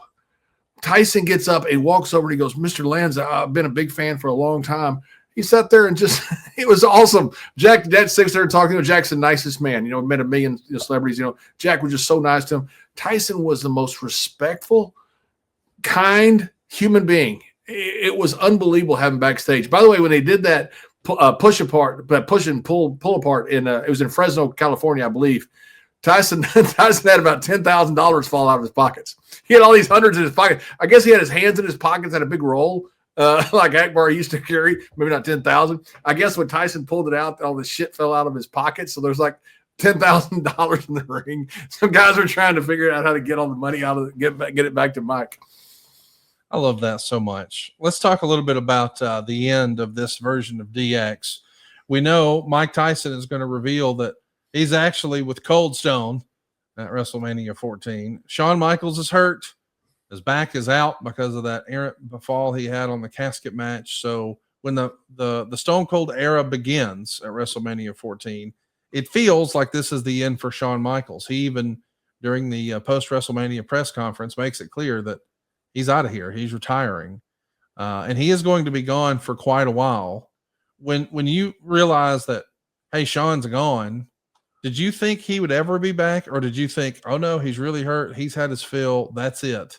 Because it doesn't feel like it ended the way he wanted to. He even stormed into that post WrestleMania press conference by kicking the door. He's not happy. It feels like the company has sort of moved on, and I know that he was battling some stuff at the time personally, so he had a lot of other layers to this story. But did you think when Sean left, that was the end of Sean in the WWF? I was hoping it wasn't, and I didn't know. I'd understood Sean's sentiment completely. Here's a guy who his whole life had wanted to be the guy, and he had the ability to be the guy forever. And all of a sudden, he becomes the guy, and his body gives out on him. I mean, that sucks. I mean, that sucks to reach the top of the mountain, and as soon as you get there, go, by the way, you got to come down, and you're not going back up, and because of his body gave out on him. I mean, Sean's injuries cost us, and I'm talking about fans in wrestling, some of the greatest matchups of all time. I mean, imagine Shawn Michaels being healthy during the Attitude Era with Stone Cold. I mean, that would have been, that would have been awesome to see that. It was a huge loss. It's just one more loss after another. We'd lost Brett. We'd lost Scott and Kevin. Now we've lost Sean. Now we're starting to get the momentum because of Tyson and DX, and Steve was getting really freaking hot at that point.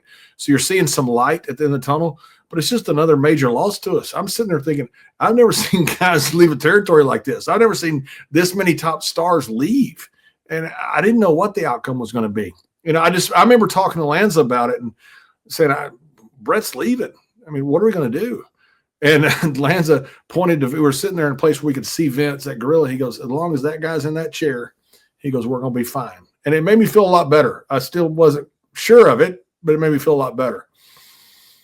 We know that it feels like when Sean's leaving, well, DX has got to be finished. That's not actually what happens. The very next night on Monday Night Raw, it's revealed that Triple H is picking up the reins, and we get the return of Sean Waltman. He cuts a work-shoot promo that people are still talking about to these days.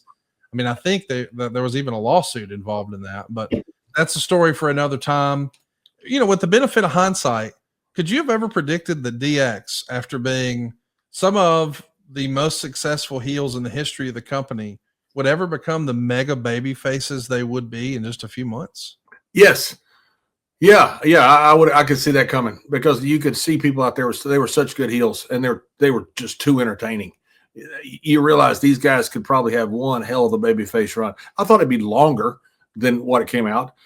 I've just been surprised about the way they morphed from one thing to another. Losing Shawn was, how do you lose Shawn Michaels and not only continue, but you can argue we reached new heights after that? No doubt. It was really remarkable. X-Pac is he's the Buddy Roberts of the Freebirds. And when I say that, I mean the MVP. Yes. Not like the little guy. He was the shit disturber. He was a shit disturber for NWO. He was a shit disturber for DX. Sean Waltman is the secret sauce. Yes. I don't know how you can say he's underrated, because he's in the freaking Hall of Fame once or twice already. But Sean Waltman is one of the greatest of all time. He is such a good. Oh my God, I'd love to see him and Buddy Roberts together, talking somewhere. It would be awesome. I'm a huge fan of Sean Waltman in real life. If you have an opportunity to catch him in real life at a meet and greet or a fan convention or something like that, go out of your way. Such a great guy. You will not regret spending time with Sean. It is interesting to think this original version of DX was so short-lived. I mean, I think officially they're formed, as we mentioned, they're called DX in October. And really by March, the whole thing looks differently. I mean, even if you go back to August, where they first start to pair together, by March, the thing's done. And of course, there is going to be another version, but that original core group, I mean, Rick Rude's only there from August till November, so he's there for 3 months. But man, he made it count. And I think that original core group of DX, I'm talking about Shawn Michaels, Triple H, Chyna, and Rick Rude, that's still probably my favorite version of DX.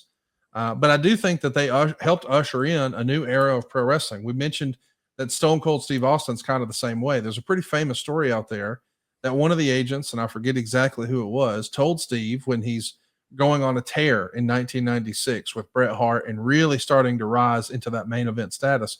but he's doing it as a heel against the beloved babyface Bret Hart. I think someone told Austin, hey, you're going to get over and you're going to be a huge babyface. And that was unfathomable to Austin at the time. All he's doing is despicable heel stuff. What do you mean? But he was so good. He was so entertaining. The fans got with it. They did it with DX too. And I think that's an interesting case study that as the company started to embrace the Attitude Era, so did the fans. And on the NWO, they were the cool heels. DX and Steve Austin, they became the cool heels and eventually just baby faces, right? Yeah, and they didn't become milquetoast baby faces. That's right. I see some of these guys, they're badass heels, and all of a sudden they become baby faces and they become a complete different character. You're a baby face because of who you are. And it's about the character, not you as a person behind the character. You're a baby face because of your great work as a heel. Then all of a sudden people will change and become this baby face and, symbolically start kissing babies and all this shit. It just kills them. Those guys didn't change. Steve didn't change. DX didn't change. And that's why the fans embraced him so much. So listen, we've got some live questions here and we got to talk about what's happening this weekend. But before we get to that, I do want to ask you specifically something that has become a bit of a debate. And I know you've got a take on this. WWE later this month is going to reveal a new show on Netflix called WWE Unreal. It's going to be a behind-the-scenes look into how the sausage is made in WWE Creative. There's been a report out that says they're going to give us a peek inside of some major moments, maybe someone's return, maybe a title switch, maybe a Royal Rumble. I forget the specifics, but pivotal moments that have happened in the last year. We'll see how all of that was created. Now, is that good or bad? Is it a net positive or negative for wrestling has been debated. Well, recently, WWE Hall of Famer and legend Jake the Snake Roberts had this to say about the project. He says, it's foolish, saying that no amount of money made from the show will warrant the damage it will do. But former WWE superstar Ryback has a different viewpoint, and I want your take on this, John. Ryback wrote, I truly believe WWE Unreal is one of the best things for wrestling and wrestlers. This is physical acting, the hardest thing in the world. We play roles, and it takes all of us. No one really wins or loses. And it's time fans and dirt sheets stop the hate and understand what this is. It's no different than movies. You're given a role, and depending on your contract, sometimes you know exactly what it is. Other times it's week to week. But no one shames actors for playing a bad guy or a small part. It takes everyone. Wrestling is one giant production. Where do you land on this, John? Do you side with Ryback on this?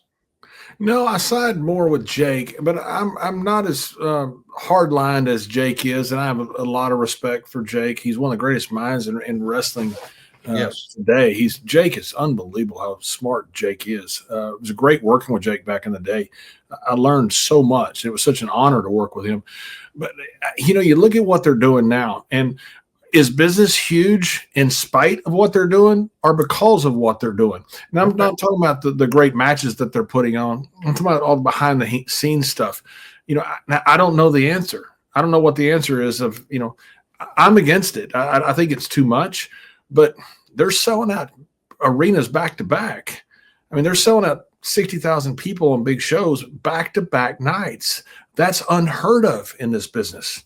So they're doing something, and I don't know if it's and again, I don't know if it's in spite of this or because of this.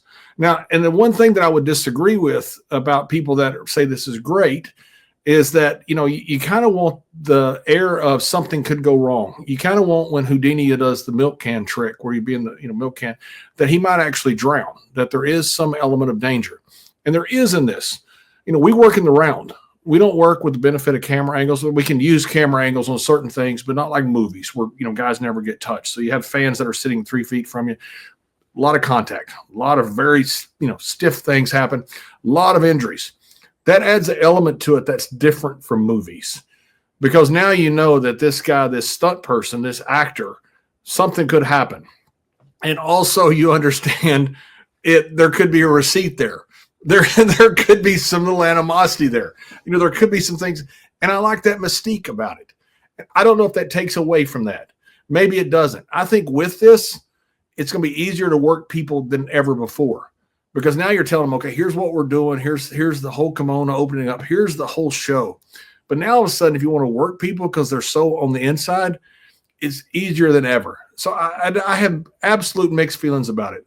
I tend to be more like Jake, not as hard lined, but I also look at it and go, they're doing something right. It is going to be interesting to see how WWE Unreal unravels. We're going to be talking about it here in the coming weeks on the program. Let's go ahead and do some questions here. We got K Esperado 100 who was with us here live. He says, "Hey JBL and Conrad, listening live from the UK. Bored at work. LOL. Was there anyone in the locker room that tried to pitch themselves to be a part of DX that was unsuccessful?" Now, that's funny. Do you remember hearing anybody campaigning to be a part of the group? That's true. Oh my God. Hunter and Sean had to have that. X-Pac had to have it because a lot of guys would use guys they think might be an easy entree into it.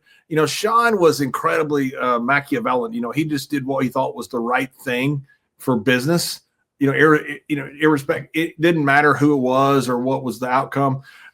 So you always try to find the easiest entree. Maybe that was X-Pac. You'd try to buddy up to him and figure a way into DX. If I'm trying to figure out if you're trying to get into DX, how you would get into it, or buddy up to the guys.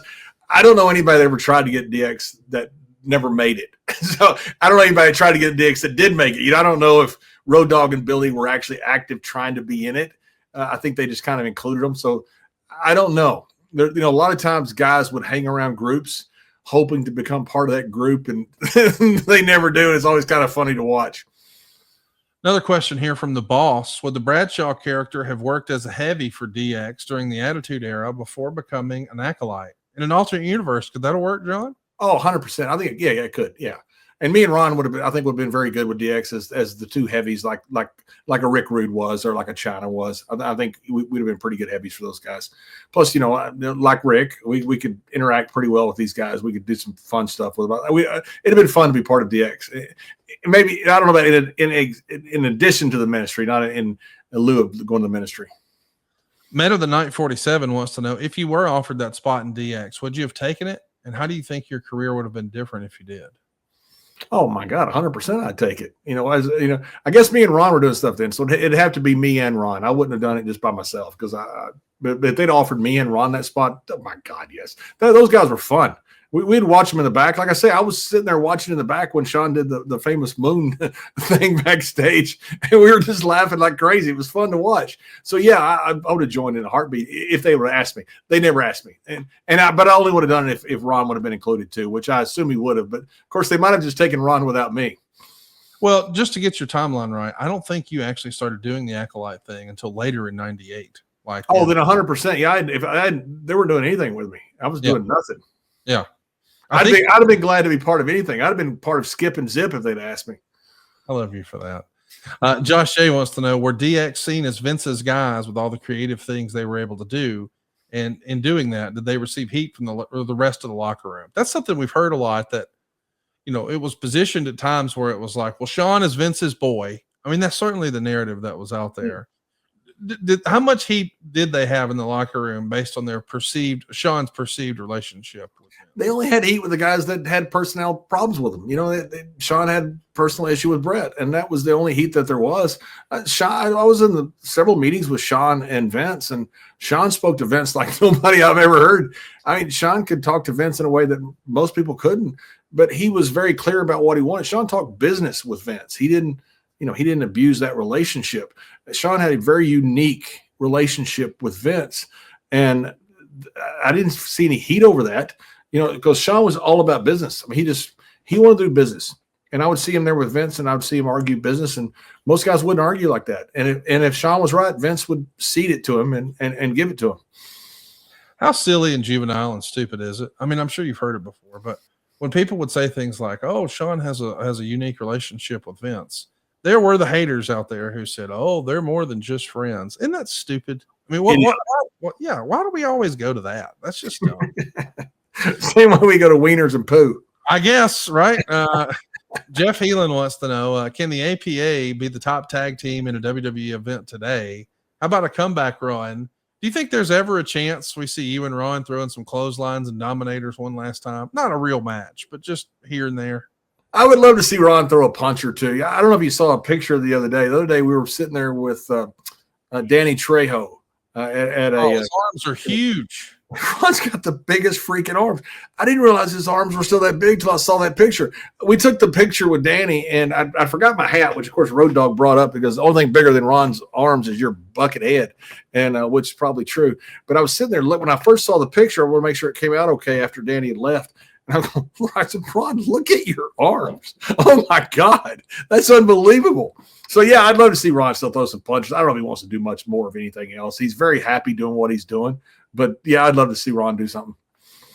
Instagram a wrestling historian wants to know, what if Bradshaw had joined DX? We've sort of ran through all of that. Alex wants to know, can we see the rescue kitty? Is Briscoe the cat around? Briscoe the cat is around. Would you bring me Briscoe the cat? This is Briscoe the cat.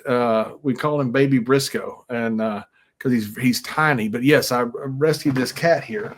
And come here, buddy. Come here, buddy. Here, this is Briscoe. This is Briscoe, little baby Briscoe. See, look, Briscoe, look at him. Look at him, buddy. Yeah, this is Briscoe, little bitty tiny cat. I don't even know what happened. I feel like you're the Inspector Gadget villain just petting a cat right now. Like we just got him. And what should we name him? Well, what else do you name a legendary cat but Briscoe? I mean, listen, I know that we're live here at somethingtowrestle.com. But I got to ask, do you always have a studio audience when we're doing a show? Absolutely. I have a lot of helpers around. They're at my house. I have like 16 people here just waiting to bring me stuff. And there's like a whole bit all sitting in chairs out here, just off camera here, trying to help me bring me drinks or bring me cats or whatever I need. Yeah. I'll be honest. Had I known that Mrs. Layfield could hear anything I was saying, I certainly wouldn't have used all the language I did today. Well, in fairness, the talk earlier that was a little more X-rated. She was not here then, so she was upstairs. She just came downstairs. We got to have. She came downstairs actually to check on Briscoe, little baby Briscoe. Okay. She can't go that long without checking on Briscoe, so she came down to check on Briscoe. I got you. In the future, we got to have some sort of. I think it's called in wrestling the Iggy. That's right. I know. Okay, not right. She's here. Don't bring up Batista's dick. Can you imagine if you had to explain to her what half of the things we talk about are? Oh my God! Especially the thing about Batista. I don't understand it myself. Yeah, I haven't told you this story before, but Megan does medical research, so she's got a lot of the girls at the office that she works with, and they know that I do mortgages and podcasts. But they were curious one day, so they said, "So how does he do a podcast? What does that mean? Does he have a studio, or how does it happen? Where does he have to go?" She's like, "No, he does it from home. He's got a home office in the house. He does it there." And they're like, "Oh, that's so cool. How does it work?" And from Megan's perspective, she's like, "It's not what you think." And they're like, "No, it's awesome." And she's like, "Well, we'll just be at the dinner table." She's talking about her and Morgan, our daughter, eating dinner. And all of a sudden, I just yell, "Guys, you want to know how to get your dick real, real hard?" That's probably not what they imagined a podcast is, but it is here on Something to Wrestle with Sean Lee. Yeah, it's like sometimes like I'll say, "How was your podcast?" It was fine. It was fine. Just don't. Yeah, we don't have to talk about it. It was good. It's over. I'm free the rest of the day. What do you have in mind today, honey? That's right. What did you discuss? What would you like to do? Would you like to go to dinner? Old stories. Yeah. Yeah. Boring stuff. Boring stuff. Aaron Sheen wants to know, which version of DX, John, was your favorite? The original, or the one with the Outlaws, or the 2006 revival with Sean and Hunter? Good question. I'm going to take the one with the Outlaws. Okay. I really enjoyed Billy and Road Dogg being part of DX. I wish Sean had been a part of that too, but I loved Billy and Road Dogg in the New Age in the DX. Ask a Bum wants to know, how much did Ric Flair influence your rich guy gimmick, John? None. And no offense to Ric Flair at all. I got my influences on this were three things.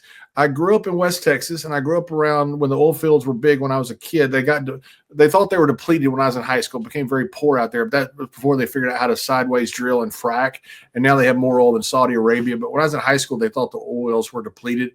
But when I was a kid, back when the oil wells were still pumping, you had two DeLoreans in a town of 10,000 people, two Lamborghinis and a DeLorean in a town of 10,000 people. Even these guys were just redneck rich. And they flaunted money like crazy in front of people. I didn't really like those guys. I thought they were assholes. And I I always thought if I was ever a bad guy in wrestling, that's who I would be. I got from that, and I also got obviously from Ted DiBiase and J.R. Ewing. Those were my three influences, more so than the Nature Boy. Let's do another one here. Alex wants to know, John, are you investing in any AI stocks? What are your thoughts on AI pertaining to the market? The AI is as big as everybody says it is. I mean, and the thing that's different is, around 1900, you had Carnegie and Rockefeller and all these guys who became the richest men, basically in the history of the world. Maybe some people, kings back in the day when had gold first discovered in northern Africa that might have had more money, but you don't know that for sure. But these are the richest guys in the history of the world.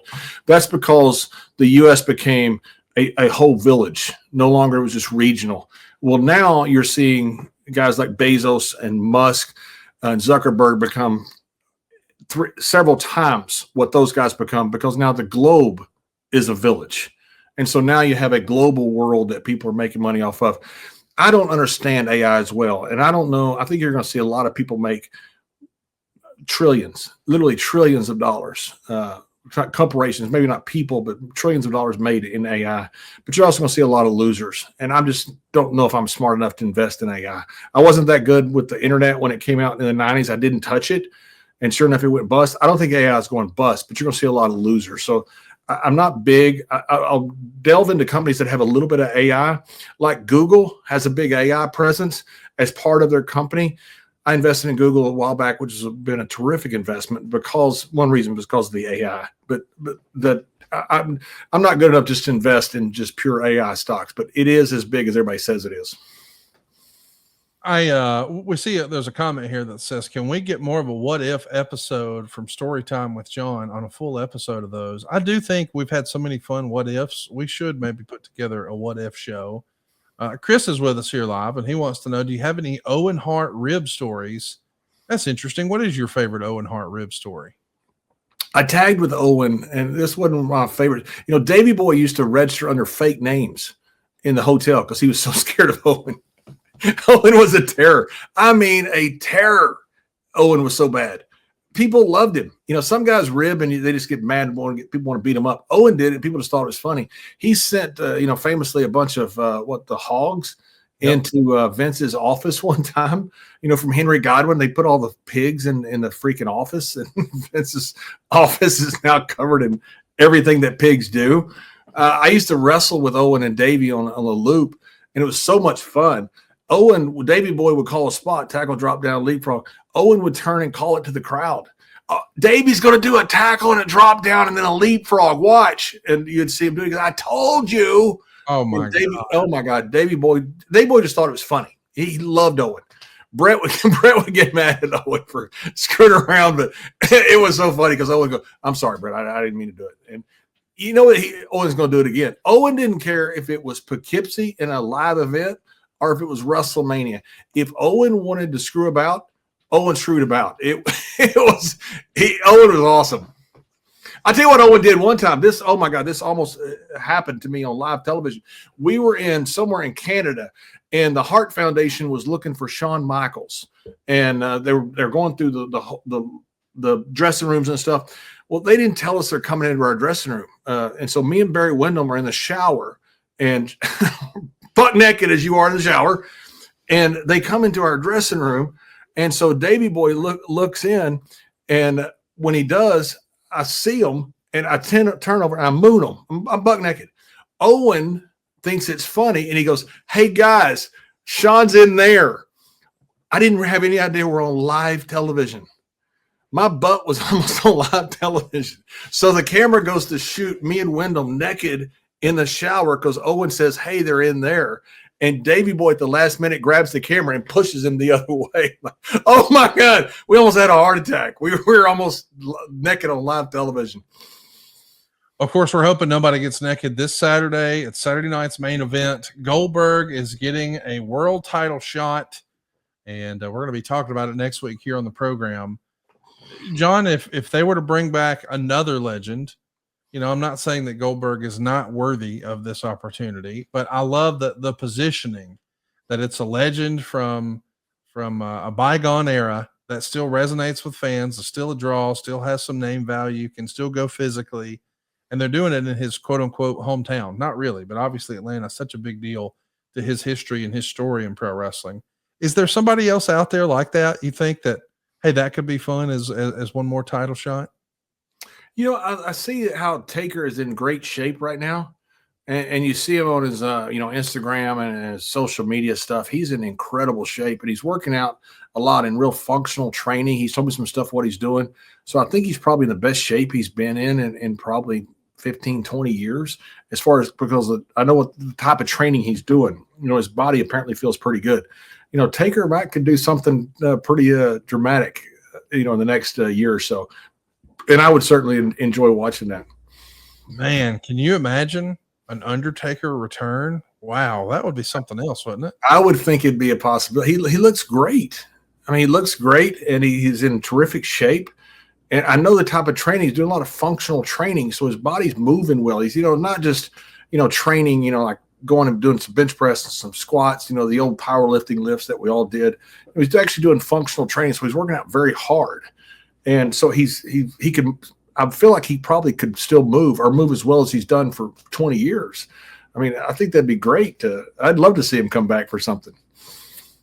He's got a podcast with his wife, and I think on there at some point he has discussed that if he was going to get back in the ring, if there's one person on the roster right now who has his interest, who he thinks the Undertaker character could have matched up well with and created some in-ring magic, it's Gunther.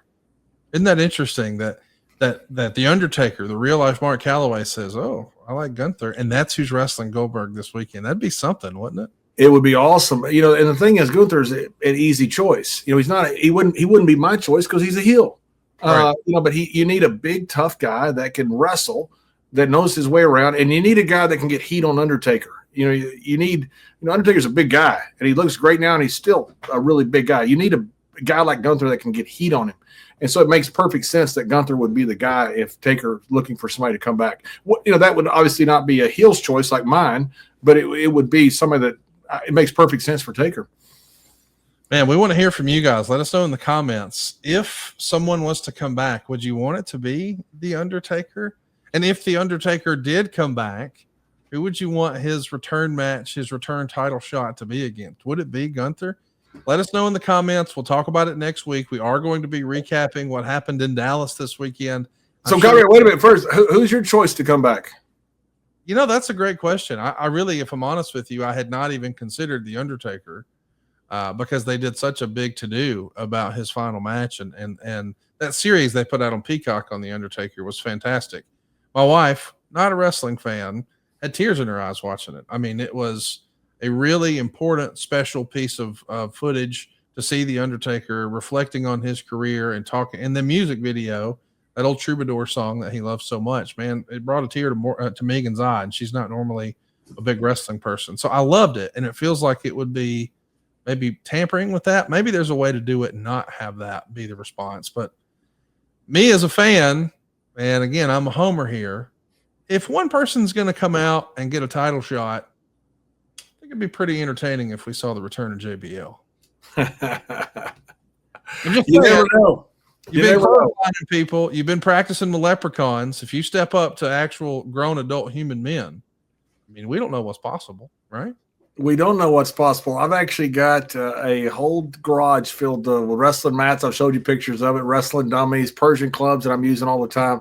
Briscoe and Jody Simon, Jody Malenko, have been my coaches. They're the most smart aleck coaches you've ever seen. All they tell me is how terrible I am. They're not one complimentary anything. I'll send them videos of me training with the suplex dummy out in the garage, which I've never done before. But they're training me by long distance. I am going to go down and do some training with Malenko and Charlie Haas, who's now a high school coach down around Tampa area. He's setting me up with some other guys, which I will say, I don't want to say the college. I'm going to train up with some All-Americans and some world champions in wrestling coming up. So I do have some training coming up, quite a few things, and I've got some world-class coaches that are helping me. So you never know. You never know what might happen. Stay tuned, boys and girls. I'm hoping that he's going to warm that shoulder up, and I'm hoping we don't have to see anybody get duct taped to a ring post this weekend. But you never know what's going to happen. We're all going to be in Dallas this weekend. We hope you'll make plans to join us. We're talking about StarCast. It's happening this Friday and this Saturday in the suburbs of Dallas. It's the Arlington Sheraton. It shares the same parking lot as the Esports Arena where the Ring of Honor pay-per-view is. It's 2 blocks away from Globe Life Field where AEW has their all-in pay-per-view, and you can be a part of all the panels. You can get first crack at the meet and greets, and you're automatically registered when you purchase a bracelet to get a ringside floor seat upgrade for All In, and you get a backstage tour immediately following the show. You'll even be right up front for the press conference, and right after the conclusion of that press conference, you're going to get a personal meet and greet with Tony Khan. This isn't something for sale. This is literally something money can't buy, but it is available to you now. All you've got to do is make plans to join us at StarCast, pick up a bracelet, and you're automatically entered for a truly unforgettable wrestling weekend and experience. And what a crazy week it is, John. Just for wrestling fans, let's run through the abundance of riches we're blessed with. We get Raw on Netflix tonight, and then we've got NXT tomorrow night. On Wednesday night, we've got AEW Collision. On Thursday night, we've got Dynamite, and we've got I'm sorry, it was Dynamite. I'll get it right. Thursday's Collision and the TNA show, Impact. But then on Friday, not only do we have StarCast, but we've got SmackDown, and we've got Ring of Honor. Come Saturday, we've got StarCast and All In and Saturday night's main event. And we finish it on Sunday with Evolution. This is the all-female pay-per-view in Atlanta. This really is like, oh, by the way, there's also a Great American Bash NXT pay-per-view. Like, how do we fit all of this in, John? There's so much wrestling this week. I mean, I know WrestleMania is obviously its own beast, but outside of WrestleMania, this is probably the biggest week of wrestling all year, don't you think? It has to be. You think about what we talked about, especially during the Attitude Era. You had 3 great companies. You had ECW, you had WCW, and you had WWE. And those companies all went extinct except for WWE by the early 2000s. I know you brought ECW back, but it wasn't the same. And think about where you've come from there. WCW is gone. ECW is gone. You've got WWE, and that's it, basically. And now you've got this massive array of choices that you've got in wrestling. It's quite remarkable what's happened.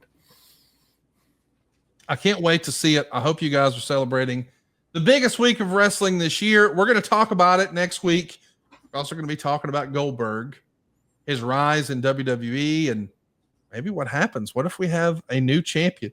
We'll talk about it next week right here on Something to Wrestle with John Layfield.